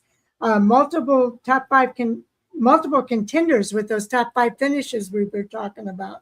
Nobody gained a decisive advantage, keeping the championship super competitive. But will Sonoma later this month make a difference? And again, I hate to say it because I don't want to wish bad luck on anybody, but that's honestly, at this point, they're all competitive, and we see that they're all in the top 5 with the points lead that Huddleston has now already established. It's going to take that rough finish, but it can happen. We'll talk about that when it comes to the Cup Series. It can happen. Can you be perfect for an entire season? Odds are against it, but so far, a 2.3 average finish over 7 races, man, you can't argue with it. Okay, now this race also honored the former NASCAR star Greg Biffle, whose legacy in the Pacific Northwest racing remains significant. ARCA Tri-City Raceway built the event around celebrating Biffle's impact on the region, adding extra meaning to one of the marquee races in the West Series schedule. So I was so happy to see that, and so many of the drivers had Greg Biffle memorial decals and made statements about how they followed Greg Biffle and were fans of Greg Biffle in that area. Yeah, and that's one, as he came to NASCAR, and obviously with his humanitarian efforts was all in the Carolina area, that he did come from that Northwest region, so to see him doing that was a great honor, and I thought it was great.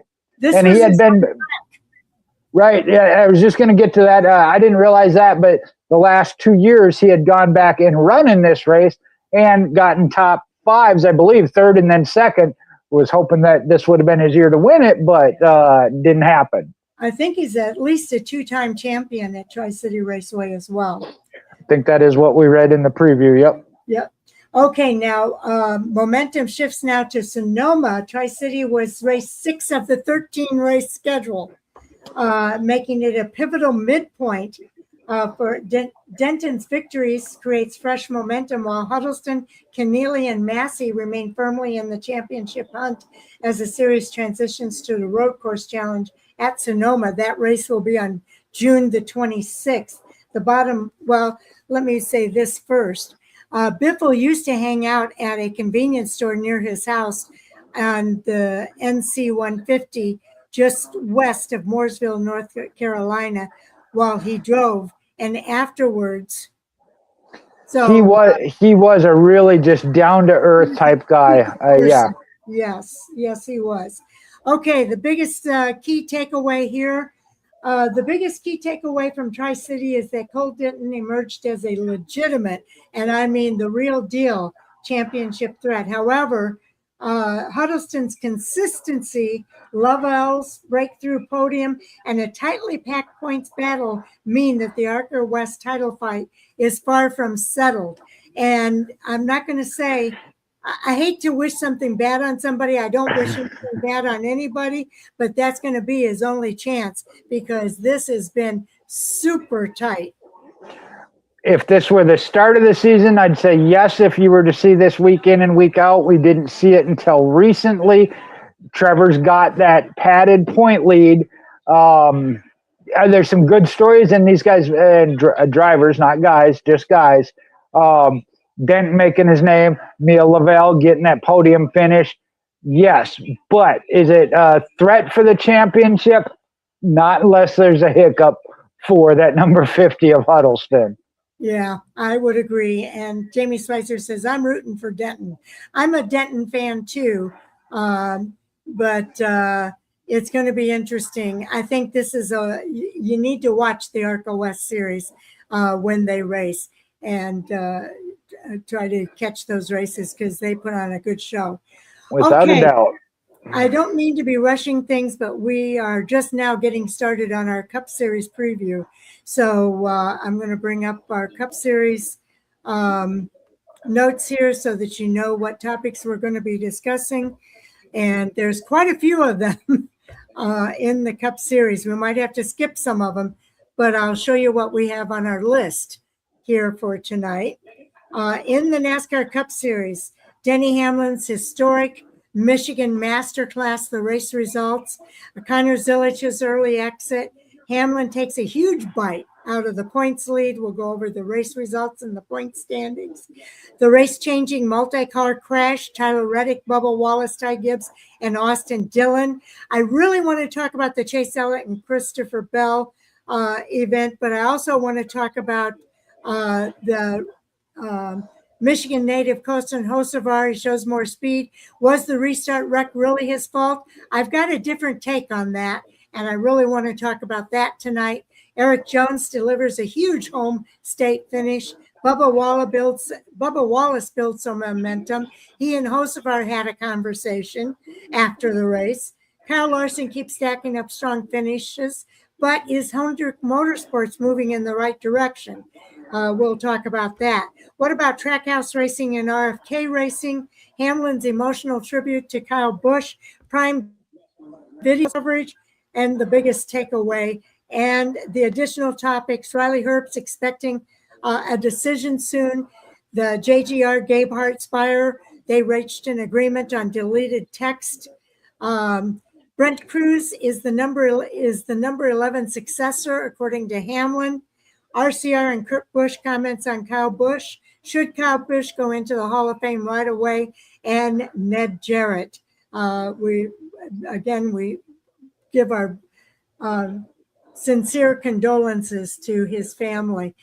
He was a big contributor to NASCAR. So a lot of topics on this list, and we're just getting started, Jay. Well, let's start with the race results, and it was, again, Denny Hamlin.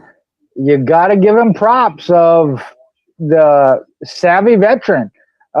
Second week in a row that he had to go to the back. This time it was due to work on the car, unapproved adjustments after practice, which put him to the back, came through the field and was there. And once he got out front, put the hammer down and smoked him. I mean, what more can you say? He did. From the back to the front, he showed him how it's done, and he's been doing that a lot this season. We're going to go over the results here first. Denny Hamlin gained 58 points. I knew when Tyler Reddick was out of the race, Jay, I had a feeling Denny Hamlin was going to do everything he could to win that race, because that was an opportunity for him to gain points on Tyler Reddick, and he did gain points. We'll go over that. His win margin, an amazing 11.11 seconds. 11.11 was his win margin. How prophetic is that? He led 40 laps in this race. So Denny Hamlin was your race leader. Eric Jones came in second. Kudos to Eric Jones. I'm looking for big things from Eric Jones as this season progresses. Bubba Wallace on the podium with a third place finish. You got Kyle Larson finishing in fifth. Kyle Larson in fourth, Carson Hocevar in fifth. Carson had the fastest lap award at 37.47. Daniel Suarez came in sixth place. Then it was Joey Logano, Ryan Blaney, Chris Buescher, Chase Briscoe, and Austin Cindric just outside. Cole Custer, what a great finish for him. And Riley Herbst having a great run with that 13th place finish. John Hunter Nemechek, they were all up there contending for a while. It was an amazing race. It was, and just looking at the top 10 there, some absolutely great storylines, some season storylines, if you will. Talk about a little bit more about Denny Hamlin. We talked about how we thought last year was his year, didn't quite get the championship. He's come out just as strong, if not stronger this year. So much emotion. Talked about that tribute with the flag for Kyle Busch. Eric Jones, talk about the home track, getting the victory. Carson Hocevar was up there in contention. Brad Keselowski, unfortunately, out a little bit earlier. But there at the end, Eric Jones might have had the best. I say that Denny Hamlin clearly did, as he pulled away to 11 seconds. But Jones had to fight through a little bit more traffic. But then you look at the season turnaround, or at least getting back on a good track. Bubba Wallace, Daniel Suarez we've seen. Joey Logano, these are guys that needed it. Chris Buescher with RFK kind of falling off as of late, working their way back forward. So some great finishes. Yes, there was the accident that took out some top contenders. It happens. The teams then, they capitalize on it. Honestly, you mentioned something of Denny Hamlin going after that carrot, being it was available. Being that he had to go to the back, he didn't get any stage points in stage one. That could have trimmed another 10 points or up, out of that points lead. But he didn't get any stage points in stage one. And I got a look of Tyler Reddick did help himself. Let me see where he finished. Actually, he only got one point in stage one. Well, I thought he had gained some stage points, so no, I don't didn't help. so. Didn't help himself either. There, I guess. Hamlin led by 11.11 seconds, same number Ned Jarrett had, the number 11, and he gave Ned Jarrett as well. Joey showed some promise for the first time this year. I agree with that. Right. Hunter says Denny is too impressive starting from the back 2 races in a row and winning with margin. I've seen him win a couple of years back at Pocono, and we'll probably see it again on Sunday. I'm guessing the same. I'm guessing. 3 in a row. 3 in a row. It could be 3 in a row, I think. But Jay, let's talk about Connor Zelich real quick before we move on. He's having a rough start to his year. And I wish I'm trying to think what he said. The car was a little too loose. I know Dale Jr. talked about that. Then as a driver, you got to know that and back it down a little bit. Sharon, you kind of mentioned that earlier. Then, find your level of comfortability. If that means running 20th, at least to get your feet under you, then start pushing. And it may be that, like you said, he's pushing a little too hard. Car's a little off, and it's getting away from him week in and week out. I mean, something's got to change. Something's got to change. I think he needs to just relax a little bit, go out there and have some fun and race his car and give himself a chance. So Hamlin's prowess makes us fans wonder. Fans of other drivers question our drivers' capabilities. Well, he has probably the most experience of the drivers out there. All Sports All Day says, my question is, who runs the high line when you're loose? Exactly. Question. Yeah, you're right. It's an excellent question. That's literally why he spun twice. And so he'll get it. We just have to be patient with him. He will get it. Loose and driving where there's no rubber laid down. Yeah, that's the other thing. It seems Connor is not only wishing he could do better, he seems embarrassed with his finishes. He does. That's why I think he's pushing so hard. He's so used to winning. He's almost embarrassed that he's not out there winning right away. He's got to relax a little bit and give himself a chance to really have fun as he learns the racecraft of driving these next gen cars. It is not easy.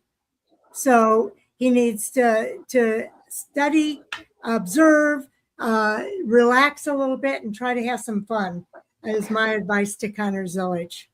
And that goes back to the question, and I'm not a driver, but I'm just speculating on, is he doing what he would do in the O'Reilly Parts series with a loose car, and maybe he could get away with it there and manhandle or drive the car loose on that high groove, and that's just not working with the Cup car, with this next gen car. I don't know. Again, that's just a guess, a possibility. As we've talked about that, it is not the same when you talk about the aero difference between the O'Reilly and now the Cup. You can see how dejected he is in his interviews. I heard him on Sirius XM, and he said he's just really struggling right now. And same thing with his post-race interview after the wreck. His happy post-race winning interviews in O'Reilly turned to a weekly mid-race interview in Cup. Yeah, outside of the care center. That's true. And I feel so bad for him. I really do. But I think if he just relaxes and tries to enjoy it more, study and learn, but just try to have fun with it. All Sports All Day says in O'Reilly he would be loose and fast in Cups. He's just loose. Yep, and losing it. And keep in mind he's with Trackhouse Racing, which they're behind anyway, so that's not helping his case. And that's a good point as well. We're going to talk about Trackhouse Racing as well. So that doesn't really help him if they're struggling to be up there and win as well. Jay, anything more you want to say there? No, I got the points up whenever. Yeah, I know. I got the points up whenever you're ready to transition to that. Let's go ahead and move to the points. Again, I'm jostling between screens here. We're going to go to the standings. And this is the driver points for the NASCAR Cup Series. Was 97 points going in, Jay. And this is where we talked about it wasn't that long ago. It was up over 100. We said Tyler Reddick could just kind of ride it out. He's had 2 rough weeks. Hamlin absolutely capitalizing with wins, no less. So, yes, it is down to 51 points now. And I'm sure Tyler Reddick's not happy with what's happened. But just because you think you're that far up top, you can't just coast. Because Denny Hamlin's coming with a steam of heat. He is a steamroller. Yeah, I mean, absolutely mowing him down. He is now up to 3 wins. It became just the third driver beside Chase Elliott and Tyler Reddick to have multiple wins. Denny Hamlin now second by himself with 3. And look at the stage wins, 4 stage wins. That's a huge factor as well, chipping away at that point lead. Third place, you look at this talk about right now, it's a 2-man race because third place, Ryan Blaney, is 157 back. Chase Elliott's in 4th. Ty Gibbs, again, had built up a really good stretch of the season, had a hiccup here. Kyle Larson, I know he's not getting the wins, but consistent right there, staying in 6th. Then Carson Hocevar moved up 2 as he's in 7th. Chris Buescher, 8th. Daniel Suarez moved up 1 into 9th. Christopher Bell, again, took a hit there, hard hit. We'll talk about that. 10th. Bubba Wallace on the rise back up to 11th. William Byron, and I know, Sharon, you alluded to this, Hendrick Motorsports, 12th. Chase Briscoe, 13th. Shane Van Gisbergen, now 14th. Brad Keselowski took a hit as well, 15th. The cut line is Austin Cindric in 16th. And right there, you talk about it, Joey Logano was outside in 18th and 20, 30 points back. It's now 3 points that he's out. Eric Jones, huge jump, is now, 16, 18 points out. When you're on that line, same thing. These drivers that are having good runs, chipping away at that. Ryan Preece sliding back a little bit at 313, 1 point behind Eric Jones. Then you got quite a big gap to Michael McDowell at 286. So 19th is about where I'm looking at, barring something spectacular. Again, drivers have good runs and climbing up, but we're getting down to it. We got 11 races left for the Cup Series in the regular season. Yeah, we used to talk about you get one mulligan. Well, Ty Gibbs got a mulligan. Chase Elliott's got a mulligan. Some of these drivers have been really lucky that things haven't gone their way in a particular race, and they have not lost their positioning in the series point standing. But now it puts more pressure on them moving forward, because if it continues, it could make a difference. Jamie, we got to go back to the chat room there. Jamie's got that spoon out. Will Heim win a race before Zilic at the Cup level? Possibility. It's a possibility. It is. Okay, I got to get my ketchup bottle here. That's the one you just read. Hunter says, I saw maybe not just because of Zilic's strength at road courses. Okay. Valid. That could make a difference. Bubba is soaring. Yeah, he's had a good day. Hunter Blaze, the Xfinity fastest lap is only 1 point. It is 1 point per race. But that 1 point makes a difference at the end. Yes, each race. And of all of the Team Penske drivers had a mulligan. More than one. I think they've gotten away with more than one. Yeah. So those mulligans can't keep coming and expect to stay where they are.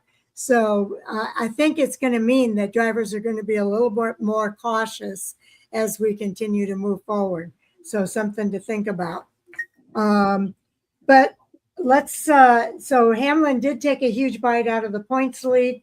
Let's talk about the race-changing multi-car crash. The defining moment of the race occurred on lap 83 restart when Carson Hocevar made contact with John Hunter Nemechek, triggering a chain reaction accident that collided with several contenders. Okay, I'm going to look here because I'm going to show you the video of this race. And I have a little bit different take on this. That's this one. Let's go to news.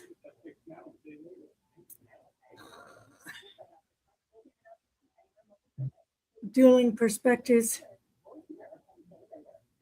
While she's pulling that up, y'all go ahead and jump in. I know this is one of those we could have the controversy sign up to, and yes. I'm going to be a part of it. I'll wait my turn, but I'm going to be a part of it. Okay, I want to show this video. Do I have it up there? Yep, it's not playing yet, but Okay, so yeah. we'll see how it looks when you hit play. There we go. Sure, this is different views of this wreck. There's Hocevar hitting him, but I want you to look up front. There's a car at the very lead of the pack, and I hope I can find the video that shows. This is Chastain and Larson's. Is there an aerial one? Because that's the one that really defined it for me, was the aerial view. Yeah. You're right. If I can find the aerial one, that's the best view of this. And let me just tell you what I saw when I look at the aerial view. I'm not seeing an aerial view here. And that's what we really need, is the aerial view. Let me just tell you, I'm going to take these down because it's not really going to show you what I want you to see. When I looked at that replay from the aerial view, and you look at the inside line, Kyle Larson was at the front of the inside line. He did not have a good restart. John Hunter Nemechek was the next car behind Kyle Larson. He saw that he didn't have a good restart. He slowed down not to hit him. And Carson Hocevar, who's always in go mode, didn't have a chance to react to that. It was a chain reaction situation. Kyle Larson was responsible for that wreck. It was not Carson Hocevar. It was Kyle Larson who had that bad restart, and it was a racing deal. It was really nobody's fault. Kyle Larson is notoriously bad at restarts. So I can't really blame Carson Hocevar for that wreck. He cannot see what's happening with Kyle Larson. He's going by what's happening with the driver in front of him. Did he have his foot on the pedal maybe a little too quickly? Maybe so. But I put more of the blame on the fact that he could not see that Kyle Larson was in front and had that bad restart. Okay. Yeah. Okay. And I didn't know I didn't know for sure where you were, but I thought we were on the same page. I get it. One more thing. Go ahead. He was, if you put the two cars together, Denny Hamlin was fully in front of him. It was Kyle Larson's nose to Denny Hamlin's tail is the difference on that restart. And actually, Chris, you see Chris Flag of Caution chiming in there. They did initially, but they did go back and say, "Hey, let's look at it." And that's where that aerial shot came in. Yes. And I wouldn't even necessarily blame Kyle Larson if, and I'll come back to the if, there was the accordion effect. Was Carson Hocevar making a dive to the bottom going to make a bold move? Yes. And had it just been normal, then you might be able to put a little more of the blame on him. But like Sharon said, the accordion effect, Nemechek kind of checked up. The inside line was backing up and not going, and Hocevar was on the throttle, going to make a move. So did he cross over and hook Nemechek? Yes. But was it really his fault? No. Absolutely not. Okay. Now I'll go back to the if. They brought this up, and I don't like to get into these conspiracy theories, but they brought up that question. We've seen it before. Was Larson laying back a little bit to allow Chase Elliott to get in front of him so they could hook up as a tandem? Possibly. And that is something I think NASCAR does maybe need to look at, because we have seen that on many occasions. They questioned why, if the high line was good, why the two HMS cars didn't line up nose to tail and start that way. I hate to go down that road, but especially when you look at it objectively, whether Hocevar is your favorite driver or not, has he caused problems? Yes, got all that. But that was not an outright mistake and blatant bad move on his part. I agree with you, Sharon. And I give a black flag or whatever you want to call it. I point my finger at the media and the booth, because they did not look at that objectively. They immediately started blaming Hocevar, and I give them I don't give them a brownie point. That's They get whatever is the opposite of a brownie point. And Carson Hocevar took the blame too, and he should not have taken the blame. And he had to listen to all these people telling him how bad he was. I criticize Hocevar too for sometimes reacting too quickly, but in this case, everybody reacted too quickly. They did what Hocevar does. They reacted too quickly and did not look at that objectively. Hunter Blazer said, first of all, Jamie said Nemechek could have avoided the wreck, in my opinion. And Hunter says NASCAR expected Hocevar to blame himself in the interview. I thought that was funny. Flag of Caution says, I completely agree. Jamie Schweitzer says, true. And then Flag of Caution says, y'all woke me up with that one. And then he goes on to say, the whole post-race crew tried to pin it on Carson, but we all know Larson fudged on that restart. And he says, Jamie says, I got my foil hat on. Let's go. Tinfoil hat, yeah. Tinfoil hat. Let's go. It's something to think about. And like I said, I think NASCAR does need to look in that. I'm trying to think. I think it was the Larry McReynolds show today where he put it on the drivers that are playing games in the restart zone. And NASCAR needs to crack down on that. And I agree with that. And Mike Bagley, he talked about it this morning too. I was so happy when he brought that up because I was starting to feel like I was the only one who saw that. And so Mike Bagley also said the same thing that we're saying. I will say this, Sharon. I know you said initially the broadcast crew from Prime did, point the finger. They did go back and reanalyze it, and they did then wonder if Kyle Larson's slow start was because he was trying. So I don't think they did a good enough job of taking the blame back off of Hocevar, but they did acknowledge there was the accordion effect. Yes, but they should have taken the blame. They should have apologized to Carson Hocevar. Right. Like I said, yeah, I agree. They could have gone back and certainly undone the blame they put on him. Exactly right. I was really fired up about that. In case you couldn't tell, I woke up. Yeah, you still are. Don't get me fired up because I can really go at it. The director of race control may need to be replaced, I think. That's a very good point because there's been some things missed this year. I know we've had that discussion before. I do think they need to change the way they officiate these restarts in the game playing, crack down on that overall. Let me put up my controversy conservation. Yeah. A lot of people are agreeing with us, which is, I was not totally expecting that. I thought a lot of people were going to repeat what they heard on the newscast. But I'm glad to hear that you guys all saw what I saw. And again, even if you're not a Hocevar fan, and some do think he's too aggressive, can't argue that. Some, like Jamie, I know is with me, we kind of prefer the aggressive drivers. And that's one of those. And I've shared a story at the dirt track. If a driver, my favorite driver, absolutely is over aggressive and makes a mistake, I will call it out. I got no problem with that. I just don't think that was the case here with Hocevar, but he's built that reputation. Go back to Chastain. They've built that reputation, and I get that, but you still got to try to look at it objectively, and this one was not on him. I think Kyle Larson needs to make a few phone calls to Tyler Reddick, to Bubba Wallace, to Ty Gibbs, and to Austin Dillon. They all deserve an apology, but it needs to be coming from Kyle Larson, not Carson Hocevar.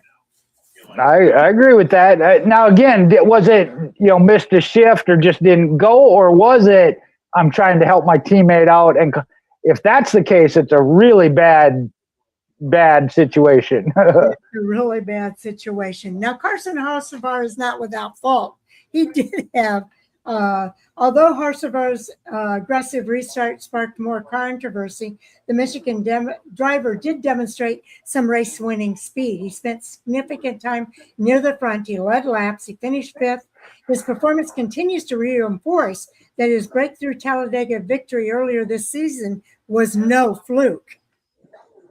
I like where he's at, and with Spire Motorsports, can he grow and mature? Actually, Jamie, I want you to explain how you think. You said John Hunter Nemechek could have avoided the wreck. I'm kind of curious as to. I mean, I think this is one of those. He was I'm with Sharon. He was the cream in the Oreo cookie. Right? Yeah, that's it. Larson could have for sure. I think. I'm not sure how Nemechek on back. I think at that point, you really don't have much control.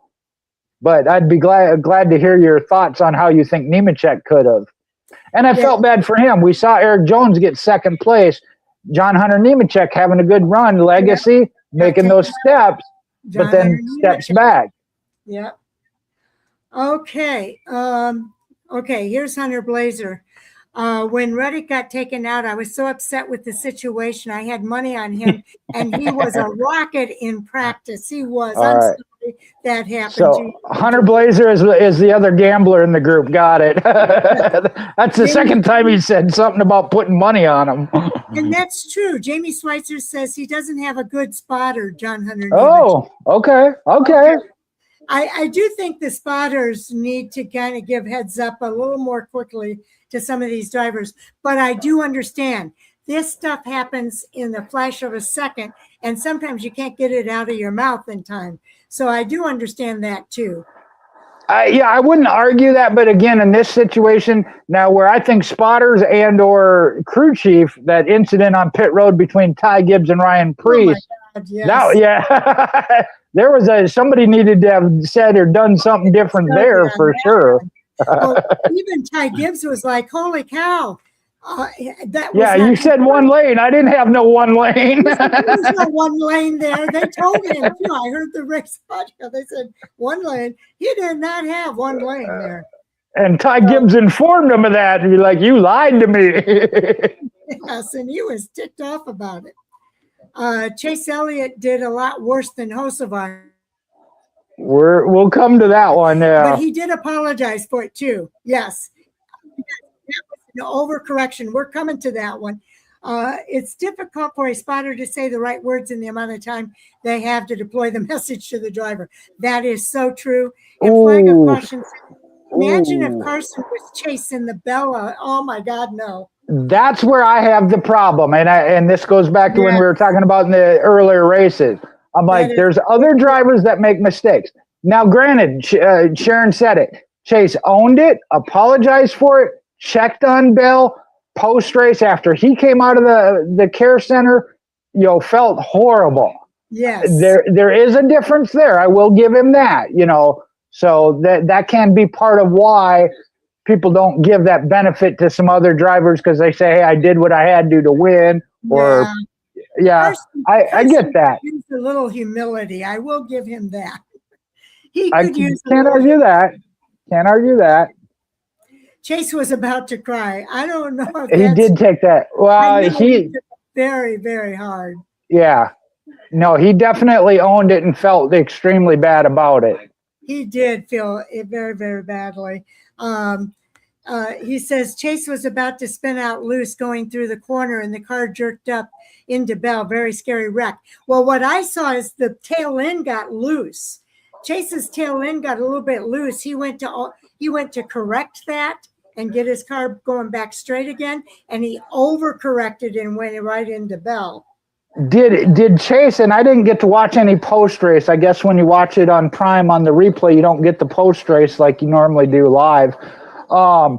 That's what it looked like, an overcorrection, and I know Chase said it was his fault. I didn't know if the car snapped on him and he couldn't hold it, or if he did it himself in overcorrecting. But it definitely snapped hard. It definitely snapped hard. Hunter says the way they had to repair the wall during the red flag, that was heavy damage. And the fact, we might as well get into it, the fact that Christopher Bell had to go to the hospital to have his ankle and wrist checked out, I think says a lot too. That was a heavy hit. And Chase Elliott knew it was a heavy hit, and that's why he was Johnny on the spot. Right. Console Christopher Bell. He was in some pain. Jamie Schweitzer says he got out and hugged Bell on the track. Yes, he did. That tells me he is a caring individual, and I really like that in Kyle. There's a reason why Chase Elliott is one of the most popular drivers. Flag of caution, that's the difference in the old Aero car and the new car. There's no yaw in these cars, and once they snap, they go around. And that's where I said I couldn't really tell. I mean, you saw the car just snap to the right, that Chase had no control, but whether he did it himself in overcorrecting or trying to correct it, or if the car did it himself. Okay, that's what I said. Okay. Then yeah. And I can only imagine how bad he feels then. Yeah, he knew it was his fault. Hunter says you can tell after the wreck, the voice of Dale Jr. He had PTSD of his father. Oh yes, I didn't even think about that, but I was thinking about his own hard hits. That he was thinking about that. And then All Sports All Day says, "Good guys, but man, that was all Bell's fault. He knew him running that tight on Larson. That's going to happen." I don't know if that was on Bell. No, keep reading, Sharon. He corrected himself. Oh, Elliott, yeah, okay, yeah, that was on Elliott, yeah, definitely.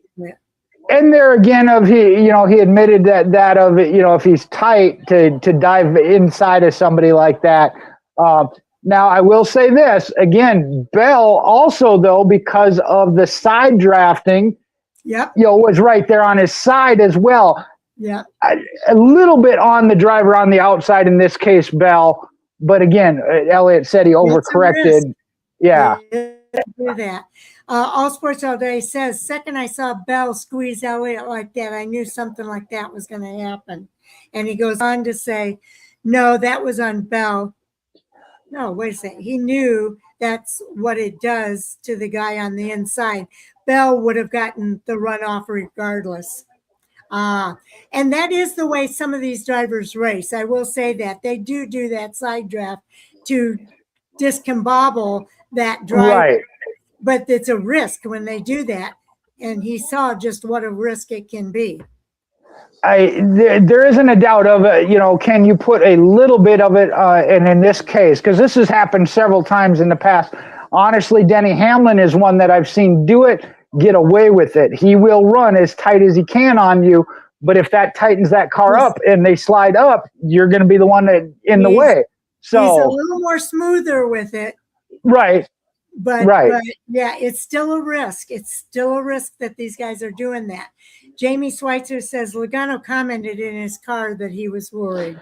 There were several drivers that as they passed, I think Bubba Wallace was another one that went by and said, hey, that's the hardest hit I've seen, as I go by. So yeah, there was a lot of concern over that. No, he puts 100% on Bell. Elliott didn't even drive that deep. Bell squeezed him, and any driver knows that doing that tight, that's what's going to happen. Identical to the truck race, except time left half a lane. Okay, he's putting it on Bell.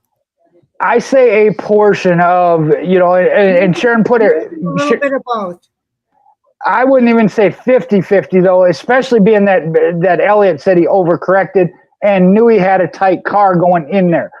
Did he dive bomb too deep? No, but there's a little bit on the driver on the outside, in this case, Bell. I wouldn't say it's 100% on them then. It's a tough situation. Again, it's racing. I get that. To hear Elliott say it was my fault, I overcorrected. Because like I said, that car just absolutely snapped. Now, like Chris was saying, though, that with this next-gen car. I will say it's not really controversy that All Sports All Day is bringing up. I think he's given us another perspective, which is good. I like getting different perspectives on this.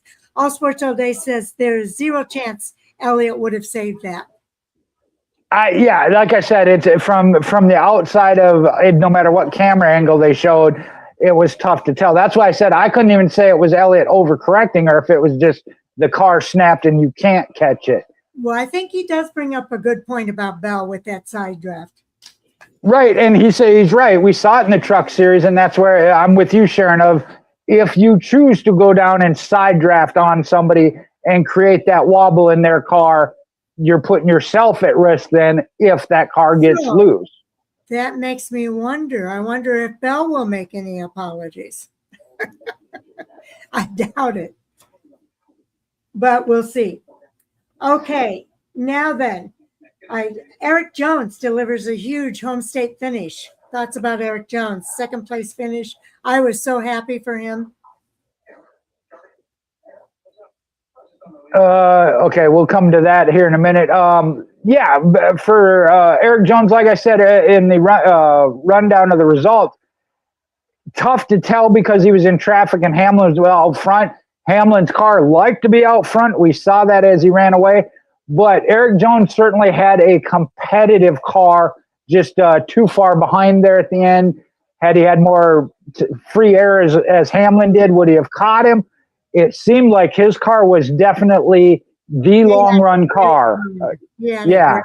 And so did John Hunter Nemechek, for that matter. Okay, that's losing all the air on your right sides at 190. I mean, it's racing, but every driver is smart enough to know that with this intermediate package, that's what happens. You're absolutely correct.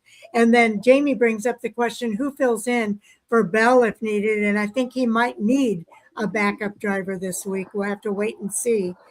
I haven't seen any more news on that. Have you, Jay? No, before I came on tonight, I was looking, and other than Joe Gibbs saying he was going to get checked by a doctor back home and they would reevaluate through the week, I have not seen anything yet. Everything's talking about replacement driver is social media speculation. Legacy, All Sports All Day says legacy is like Ty Majeski in finishes, up and down, up and down. You're right. But I will say they're moving in the right direction. They had a stretch early in the season where they were having both cars finish in the top 10. I was real excited for that. But since then, it has been kind of, like you said, that up and down, one good, one bad, or both of them good, both of them bad, certainly. But they are, as overall, trending in a good direction. I'll just say that. Okay, moving on to our next topic here. Keeping in mind, we don't know what Bubba Wallace said to Carson Hocevar, but Bubba Wallace was starting to build momentum. He came home third after surviving the day's biggest incident and showing strong pace throughout the event. The podium finish adds valuable points and momentum as he continues fighting for that chase positioning. Now, he also had a conversation with Carson Hocevar after the race. I'd love to have been a fly on the pit wall. You know, this is kind of interesting. I have no issue with any driver trying to coach a younger driver. We've said it. Carson Hocevar definitely could use a little bit of humility and humbling. Is Bubba Wallace the one to be doing it? I've seen him make mistakes, and he's one of my favorite drivers. I like him. But, you know, that's kind of the pot kettle thing there. So, but as a whole, I would much rather see it of all drivers just saying, hey, dude, check up just a hair. Just a hair there. Okay. Double A should get the call. I wouldn't be surprised if it's Brent Cruz to sub, but I expect Bell to start. That's flag of caution. And who is Double A? Yeah, who's Double A? Double A. I was trying to think who that is too. That's Adam Alexander in my head. I know, that's what I was originally thinking. I was like, no, Austin. No, that's Austin Hill. Who is the AA in the Toyota camp? Help us out here, Chris. Help us out. We don't know who AA is. Jamie Schweitzer says Bubba talked with Carson less animated than he did with Bell in the previous week. True, but I still want to know what they were talking about. Oh, Eric Almirola, he says. Oh, wow. Okay. Hocevar was Anthony Alfredo. Like he didn't give a crap of what he said. I had the same take on that, Hunter. I think he was sitting there shaking his head saying, yeah. And walked away saying, that's a bunch of crap. I just had that feeling. Eric Almirola. That's interesting. I hadn't even thought about that. Well, it could be Anthony Alfredo. Right, yeah. Although I think he's Chevy now, so that one might be a little trickier.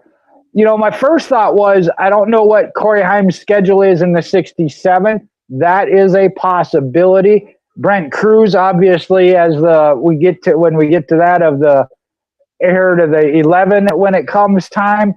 Eric's not a bad thought, though. Yeah, Eric's not a bad thought. All Sports All Day, Bubba was talking about Hocevar pointing him by. Okay. Oh, so that was a separate, okay. I did think it was a very civil conversation. There wasn't anybody looking like they were upset or irate or anything like that. They were having just a conversation. So I don't think it was anything necessarily bad. And I did hear Bubba say afterwards, he remembers being counseled by drivers when he was a young gun. Right. So I feel like maybe that's what he was doing with Carson. He was trying to give him some advice. But I don't know that Carson was really taking it in based on the body language. All Sports All Day says they showed Hocevar pointing out the window to let Bubba by because he ran him too hard the lap before. Bubba was complimenting him about it and how it was the right thing to do after running him so bad. Well, now there's a growth curve for Carson Hocevar. Right. Good job. Yeah. Jamie right. also brings up Sawalich as a possibility. And All Sports All Day says, no, please, no Sawalich. Put your controversy saying, I got a spoon here, Sharon. No, Jamie, I'm a fan and I would love to say that, but honestly, of the next one ready to look at how they're doing consistently in the O'Reilly Auto Parts, I think William Sawalich, with the struggles he had, not the best to do in this position, that I would go with Brent Cruz before him, even being a Minnesota boy. Would I like to see it? Yes, but I think the better decision would be, like I said, honestly, Eric Almirola is a very good thought as far as if it is for a race, maybe two, of just that veteran, if he's willing to come back. All Sports All Day says literally 20 better drivers in O'Reilly than him. So you're gonna get the haters gonna hate Jay's neck there. All Sports All Day. I think. There you go, Jamie. Jamie fired back. Did Cruz get a win yet? Sawalich did. Cruz is 18. Yeah, he's a young guy. I don't think he's going to be up in Cup just yet, but we'll see. You never know what can happen there. With like 12 races of experience, Sawalich has 50, by the way. I think we went from wooden spoons to iron spoons here all of a sudden. Controversy going here. But, it's all in good fun, and nobody's mad at anybody. We're all just stating some facts here. Hunter's chiming in. He says, Sawalich underrated, especially at road courses. Again, I do think William is needing a little more time in development. Some of it was bad luck not of his own doing, just wrong place, wrong time. But as much as I like him, I do think that Brent Cruz, especially if the rumor of heir to the 11, as we're going to talk about in a little bit, that's probably the better call. Or Chris, man, you blew my mind with calling in for AA. Yeah, there you go. That's a good call there. Definitely underrated. All Sports All Day says Sawalich was 18th in points in the JGR car last year after 33 races. Jamie says definitely underrated. Cruz was 11th, only running 2 of 3 races. And I get it. Cruz is on a faster trajectory than William Sawalich. I don't think anybody is denying that, but I don't want to deny Sawalich has talent as well. To jump up into the Cup Series, probably not.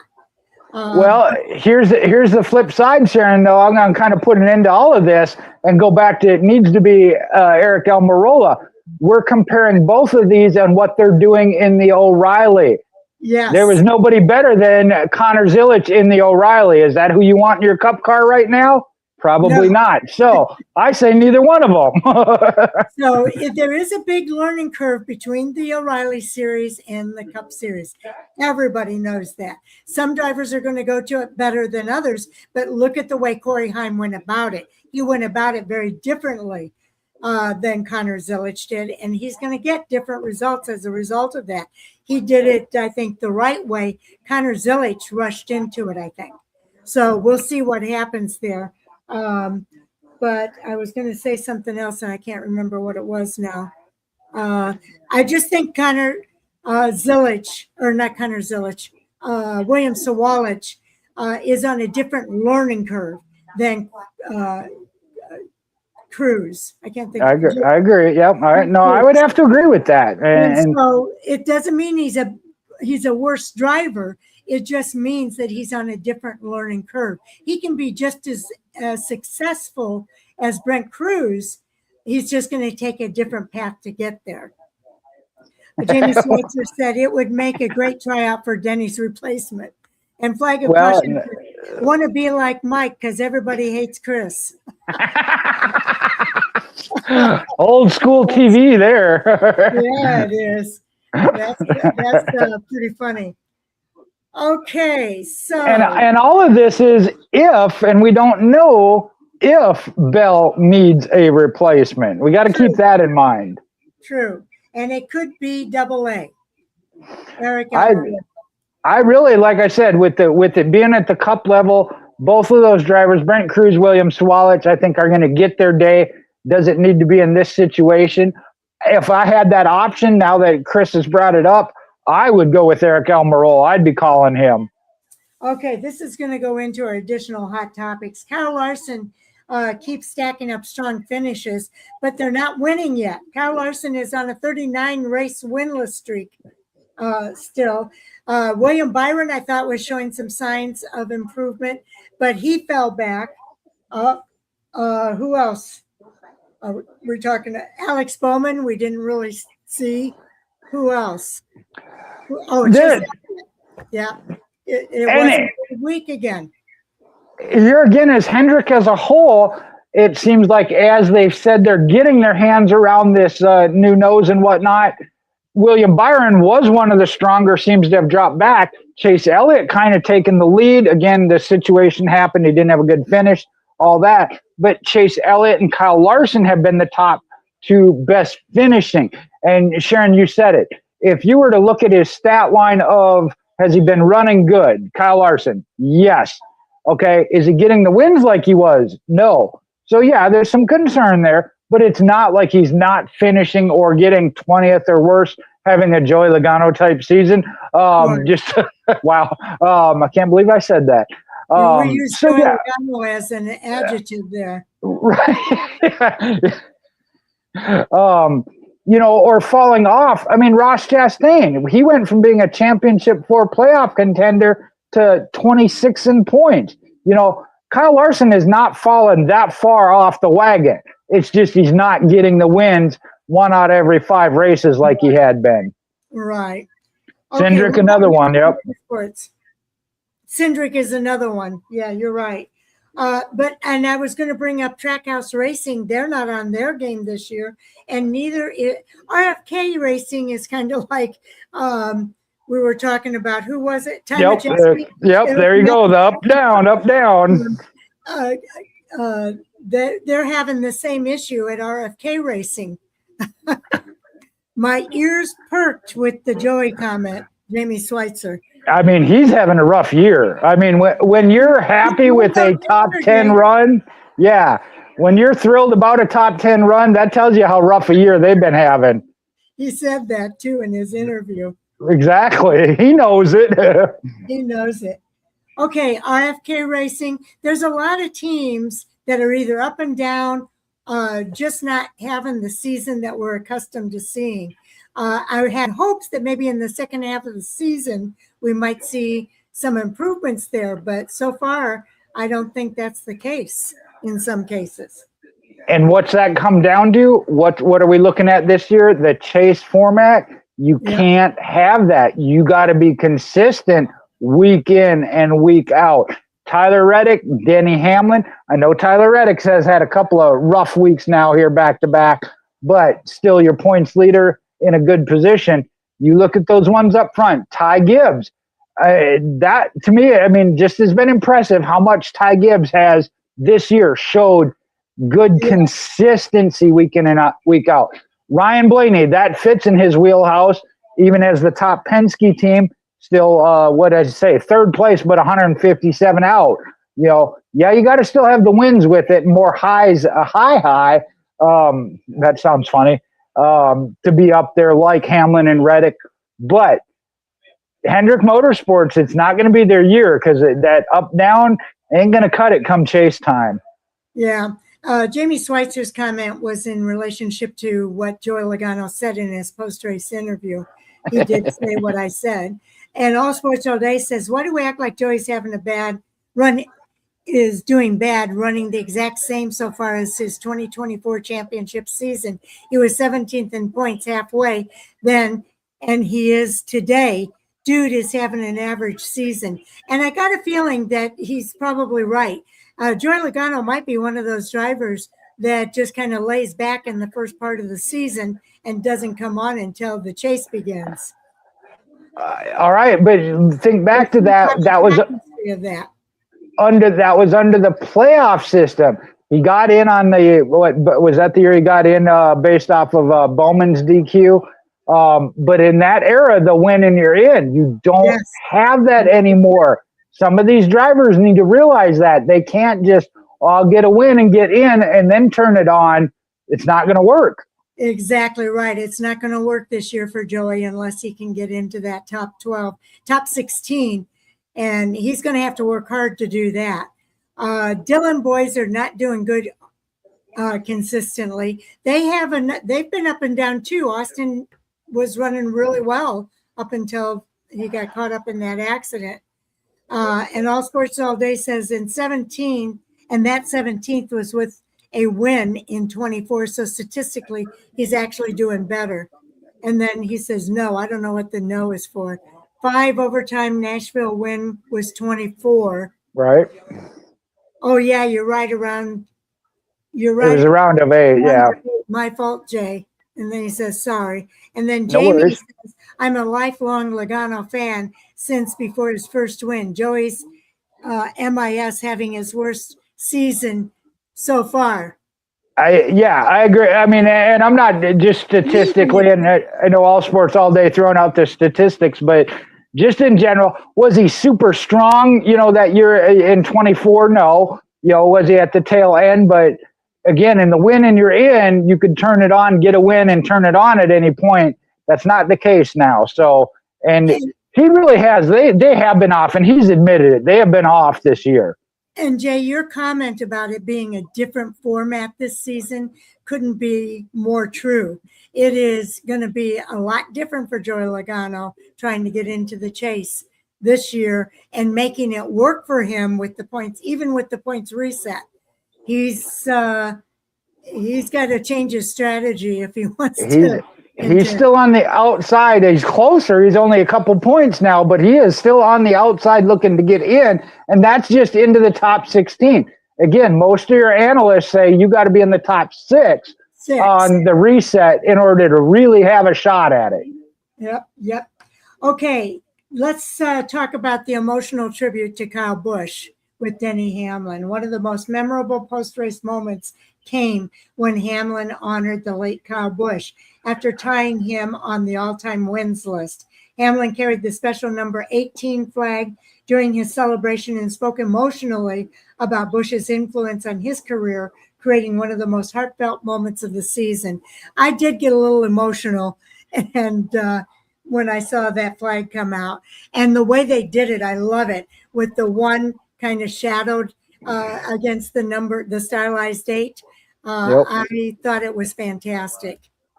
That was truly awesome, and you saw several of the other drivers come over and say of how good that was, and you saw it even in Denny Hamlin's face. I think in his first post-race comment or in-car camera after the race, was about Kyle.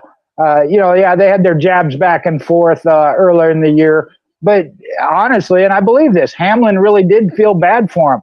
And this goes back to me back it up a little bit further there was already an RCR scheduled press conference for Michigan. It was supposed to be that he was going to return to the team next year, based on how they had run in the last three races, as RCR had kind of gotten things righted a little bit.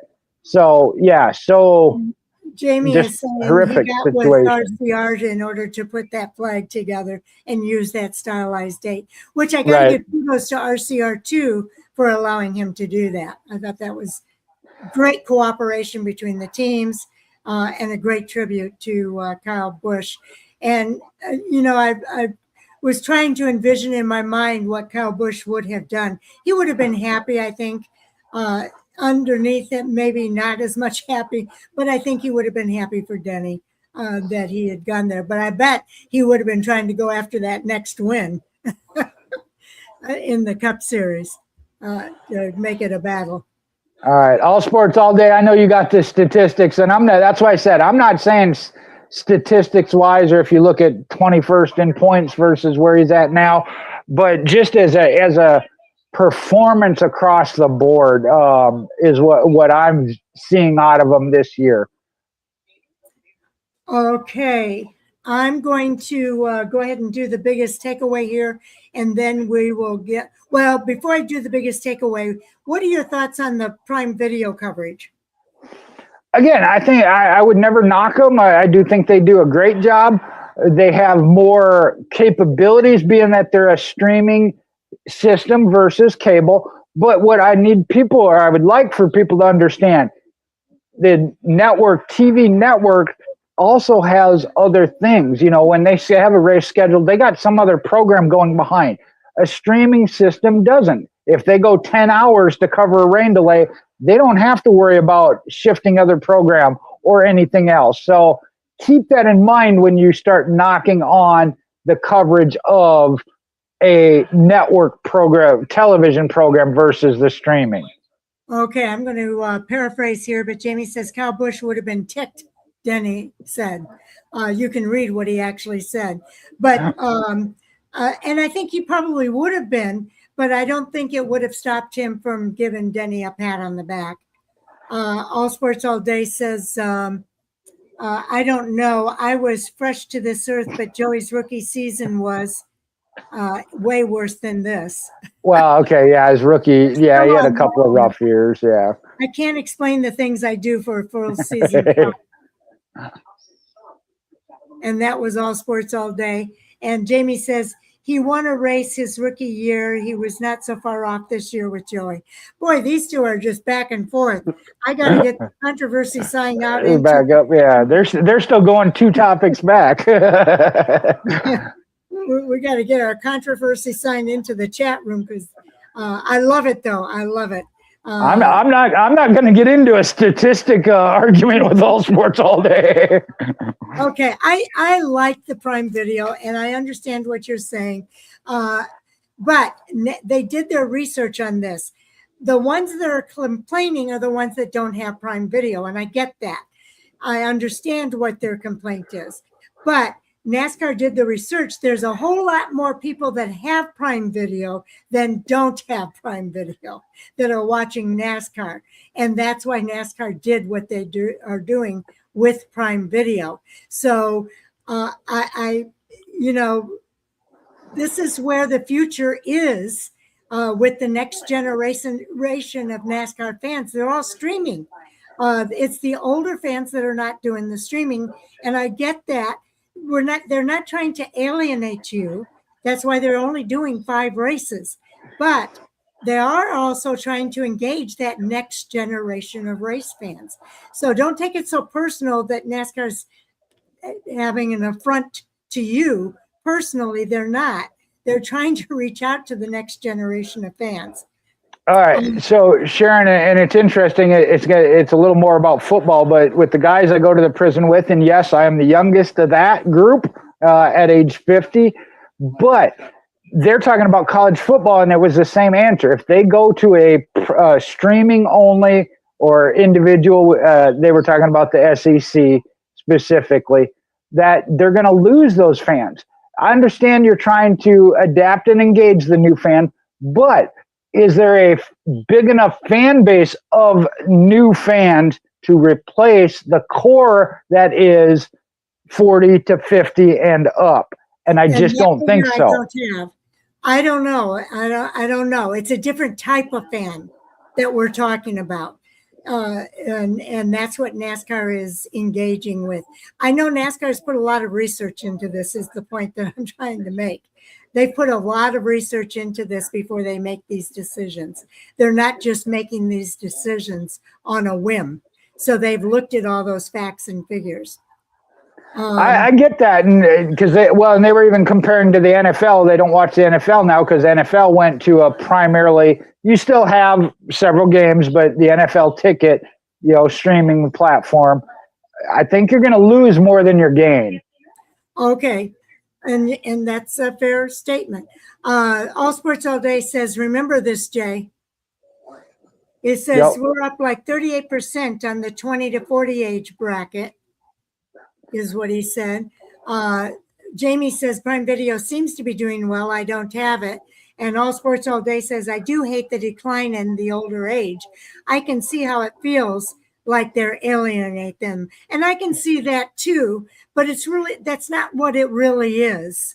It really is not trying to alienate their older fans. Why would NASCAR want to alienate their older fans? All Sports All Day says, if the third Saturday in October ever goes to streaming, that's when I might blow a gasket. I'm guessing that's a college football. I'm not a big college football fan, so I'm assuming that's where that falls into involves. Jamie Schweitzer says paywalls is a no-go for many fans. Exactly. That's where it comes in. Some fans, for a lot of fans, but there are a lot of fans that have Prime Video. I will say that. All Sports All Day says, I like to watch my Vols stomp on the Crimson for free. Happens once every 10, 15 years. I'm not even a Crimson Tide fan. Don't get me started on college football. Like, you might get flag of caution in this conversation. Oh, yeah. I haven't seen a Braves game all year because of streaming. Oh, yeah. And I'm so excited because they finally put Marquee Sports on Hulu TV. Right. And I can watch my Cubbies again. Here's the thing with that. It's getting to the point, though, if you're, say, a football fan and a race fan, you got to pay the racing platform, Prime for these 5 races. You want to watch NFL or the Cubs, you've got to pay for theirs. And that starts adding up, and that's where the issue's coming in. It's not just that if it were one and you got all sports, I'm all for that then. I'd pay it. Not a problem. But again, it's each one's trying to do their individual. Now you're having to shell out X amount for every little group. All Sports All Day says once every 2 decades. And then Flag of Caution says baseball in itself is hard to find on TV, which is unfortunate because when nothing else is on TV, at least you could put on a baseball game. And All Sports All Day says Cubs fan, I respect it. Long time family, whole family. My brother, I will say, is a Cardinals fan, so that makes it. Really? But yeah, a lot of people in our family are Cubs fans. Flag of Caution says, "Hey, All Sports." See, this one. Hashtag puke orange. I knew Flag of Caution was going to get in on that. The one ball game on cable ends up on Fox. Okay. Let me just say, I was hoping we could get this in 2.5 hours tonight. I was way off. And then All Sports All Day says, who's your team? He's a Braves, obviously. He just he's a Bama fan. He's one of those Crimson guys. Yeah, he's a Crimson guy. Okay, let me get into the biggest takeaway here. And I don't mean to be rushing you guys, but Michigan may be remembered as the race where the championship fight truly tightened Hamlin's historic win. Reddick's first DNF of the season and the massive mid-race crash combined to dramatically alter the chase landscape with the regular season entering its most critical phase. And that is so true. That was a key takeaway. I forgot to put up my sign there. Any thoughts on the key takeaway? Obviously, the way it played out, it was. I mean, was it going to kind of happen that way anyway with what we've seen with Hamlin? He's been chipping away regardless. So, yes, the wreck and Tyler Reddick being out, which again was his first DNF of the year. Yes, it has an impact. Was it enough? We got to see if 2311 Tyler Reddick can be championship material and turn it around and overcome, put it behind him, and get back to top 5, running. Okay, Jay, I'm going to leave it up to you here. Crimson Tide for state with 60 miles coastline and mascot for an animal 7,000 miles away. Jamie says, only one driver after Denny is talk of retirement, and that is Brad. Retirement, not anytime soon. I don't think so. Brad he might go part-time like Jimmy Johnson, maybe. We'll see what happens there. That might be how he opens up a seat for the driver. Yeah, we talked about that of whether or not if they get a third charter or not. Absolutely. They are not set in stone. I agree there, Jamie. Key takeaway for Jamie says the standings are not set in stone, folks, and they are not. And we'll see what happens. Denny's on a momentum ride right now. What happens when the chase begins? Is it going to be Joey Logano that goes on that momentum run? I'm just saying. Well, and I go back to Hendrick Motorsports, Chase Elliott of, again, this consistency. Ryan Blaney still right in the conversation. I realize he's 197 points out. The chase will reset and they'll have a deficit, but it is going to be a matter of that consistency. No up and downs in those 10 races. You ain't even going to get a mulligan in those 10 races, in my opinion. Okay. Now I'm just going to, for our additional hot topics, they're kind of news items. So I'm just going to kind of read these as news items, and then I'll let you go ahead and do the reading on it. But if you have a comment on any of them, please share your comments. Riley Herbst is expecting a decision soon to find out where he may be racing next year. I know we've been talking about possibly Legacy Motor Club for him. We'll find out soon. JGR, Chris Gabehart, and Spire reached an agreement on the deleted text. That's on JSkis if you want to read up on that. If you have any comments, feel free to share. Denny Hamlin let the cat out of the bag in his post-race interview in the media center. He said Brent Cruz is going to be taking the number 11 when he retires at the end of the 2027 season. There are some comments from RCR and Kurt Busch on Kyle Busch. Those are also all over at JSkis if you want to take a look at those comments. And if you have any comments, again, feel free. Here's the big question I'm going to discuss, though. And I think we've already given our condolences to Ned Jarrett. He gave a big contribution to NASCAR in so many ways, not just on what he did on the racetrack, but what he did from the booth. And we'll all remember Ned Jarrett calling the race win for Dale Jarrett when he won, and how special that was for him to be able to make that call. But here's the big question of the day. Should Kyle Busch go into the Hall of Fame right away?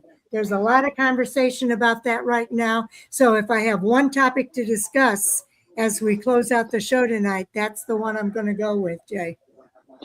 And I'm going to say no, based on the previous, Greg Biffle, Dale Earnhardt, did they? No. Does he deserve and will he go in as a first-year nominee? Absolutely. And I'd riot if he doesn't, if you will. So, no, I don't think you can change the rules. Is it a tragic story? Yes. Is he deserving and go in? Yes. But I don't think you can start changing the rules for anybody. Okay.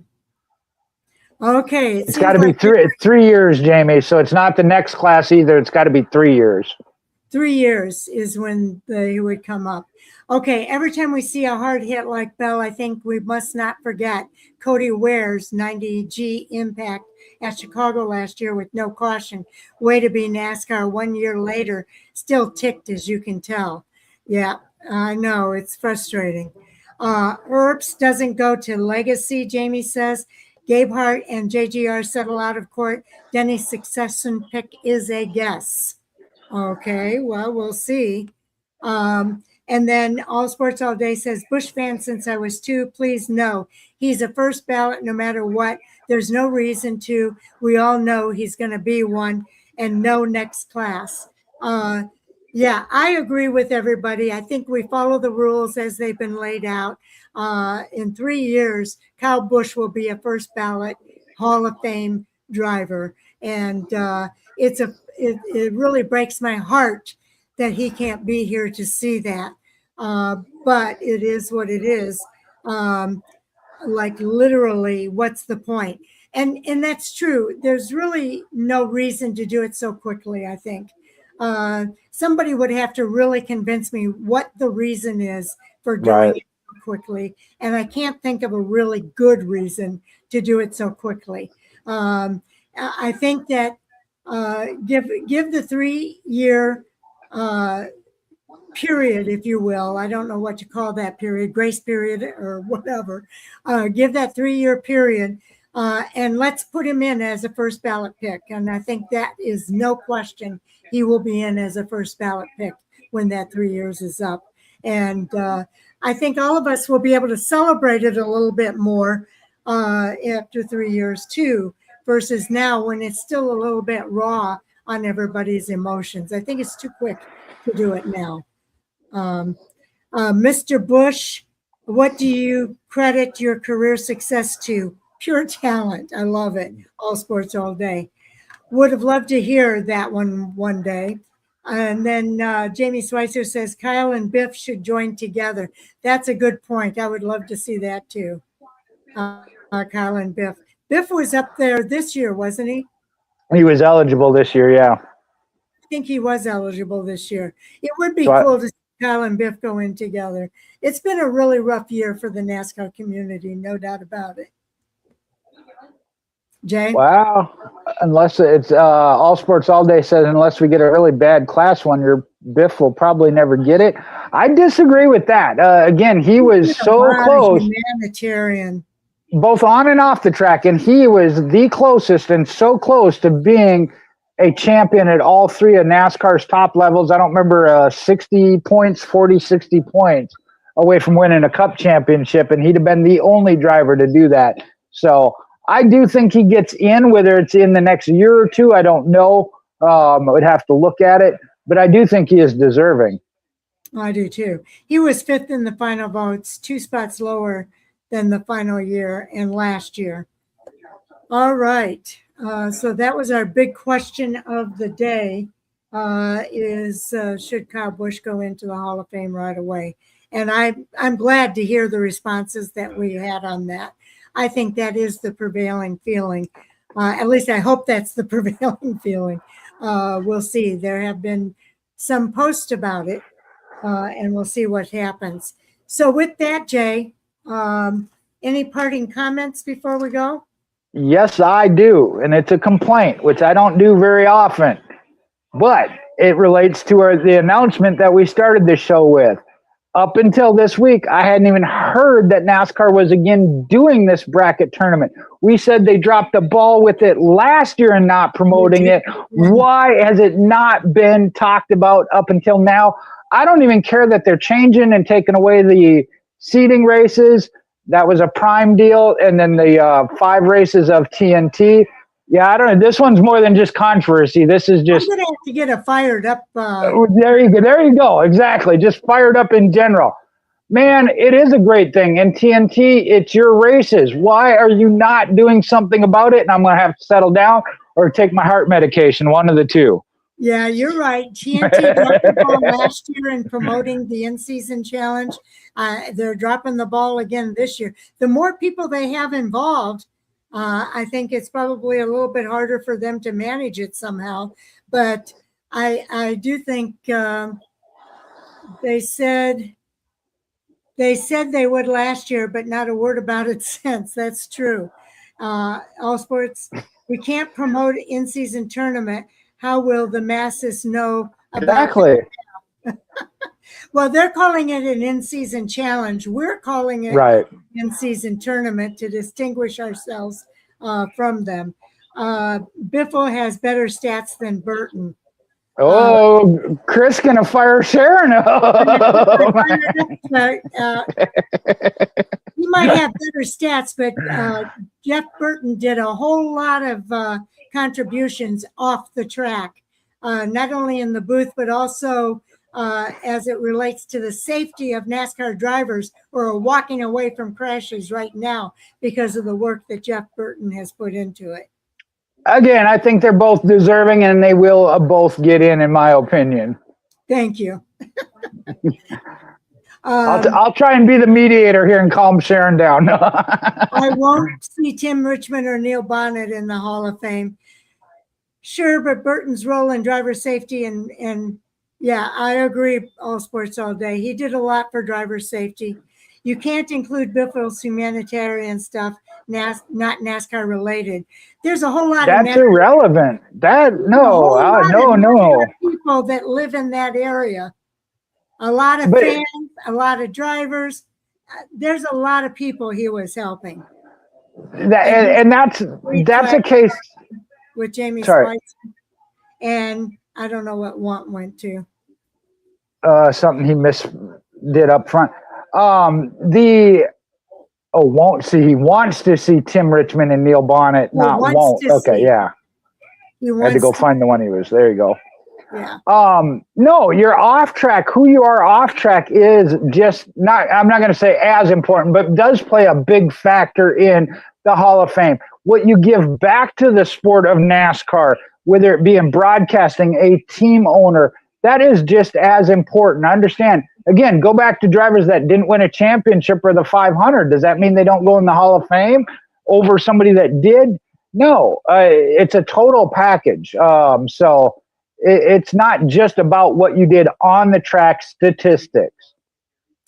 All Sports Today says, I understand that, but voters literally talked about how that was not a direct initiative toward NASCAR. Biffle's humanitarian. Okay, I get that, but that is who the person is. And that goes, as a person, not just a statistic of what you did on the track or in any one series. Again, we've heard arguments of that. Should drivers that never made it to the NASCAR Cup level be in? Modified drivers from the Northeast, which is where NASCAR kind of developed from or came from. So it's very interesting. I've really enjoyed the conversation today. It's been rapid fire, I'll tell you that.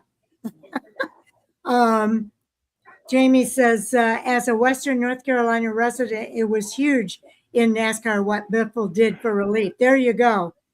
Yes, it was huge in NASCAR what Biffle did for relief. So he helped a lot of NASCAR people with the humanitarian efforts. NASCAR and non-NASCAR, it didn't matter to him, but there were a lot of NASCAR people included in that. So, and that to me goes back to I would much rather see that of human nature, culture that we need to see more of in this world. And again, I'm going to settle down. He did a lot to promote racing in the upper Northwest too. He's one of the first exactly to come out of the upper Northwest. And the Greg Biffle Memorial, he did a lot of things at that track. He raced in those races. I think there's something to be said for what Greg Biffle did off the track as well as on the track. But I understand where you're coming from too, and I see that point of view as well. So, but I do think that there's some other takeaways there. Okay, so with that, I think we've reached the end of our show. Just a reminder that we have our NASCAR Bits and Pieces at Fan for Racing radio now, where I won't be going through the review of everything that we're doing this week. There is a link in the description that takes you to the NASCAR Bits and Pieces if you want to know all the different things that we're doing this week on Fan for Racing Radio. So I would advise you to take a listen to that so that you can hear what our activities are this week. I know one of them, I know it's Wednesday, and on Wednesdays we have Race Chat Live, and Chris Crichton, Flag of Caution, is a big part of that, as is Taz Taylor, who joined us earlier. 6:00 p.m. Eastern Central Time every Wednesday night. So you'll want to tune in for that. I give more details on our bits and pieces. And thank you, Jamie. I'm glad it was helpful. I was hoping it would be helpful. And Flag of Caution says, Danica, for the Hall of Fame, she taught drivers to let the steering wheel go in a wreck. Save a bunch of broken wrists and thumbs. That's kind of funny, Flag of Caution, but it is true. I sense some sarcasm there. Yeah, I'm not going to respond. Okay, so tune in to Race Chat Live. Tune into the video tomorrow, and our previews coming up on Thursday and Friday, and Fantasy Report on Friday evening or afternoon. So with that, Jay, we want to thank everybody for tuning in, and thank all of our participants in the live chat. You guys were awesome today. You really kept my fingers moving tonight, and I love it. Absolutely. Again, this is what we envisioned as we started this with as we moved to YouTube and became a part of this platform. And y'all have made it. I mean, this is exactly what it was. It has been fun. All sports, I'll say good morning on the East Coast. Yeah, sorry. I'm sorry. Flag of Caution, it was fun. I'm glad you had a good time, Flag of Caution. And good morning on the East Coast. All sports all day. I'm glad you could stay with us, because I know a lot of times you have to leave early. Let's see. Thank you, guys. Please remind us of the Cole Denton interview.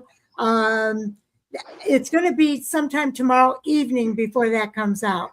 So watch for that to come out tomorrow evening sometime. Okay. So that's that. I do have an outro. I don't know if you guys want to sit through it at this point. It's a short one though. So let's go ahead. I'll just say this to my final thing here, Sharon. As you see, I put up, been a blast. When you have lightning in a bottle, as we do with you fans interacting, we want to capitalize on it, not let it not be known like TNT has with the in-season challenge. There you go. One last shot. One last thought.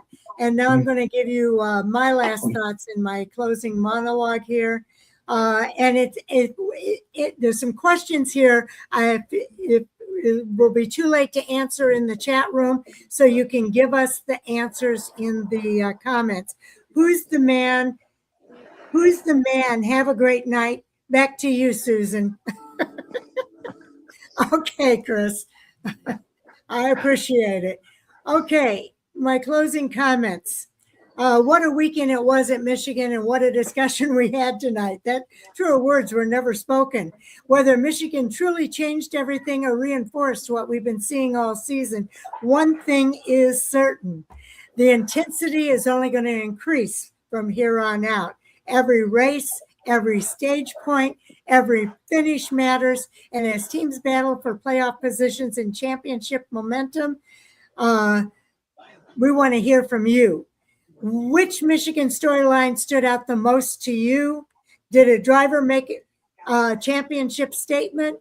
Who gained the most momentum, and who should be concerned moving forward? And share your thoughts and comments. Be sure to like this video, subscribe to Fan for Racing Radio, and turn on notifications so you never miss our race previews, reviews, interviews, fantasy reports, and hot topic sound off, and race chat live discussions throughout the season. For all of us at Fan for Racing Radio, thanks so much for watching. We'll see you the next time right here, where fans have a voice Until then, enjoy the racing and stay safe. Take care, everybody. Good night or morning. I don't have an outro, so it's just going to go out. Good night, everybody.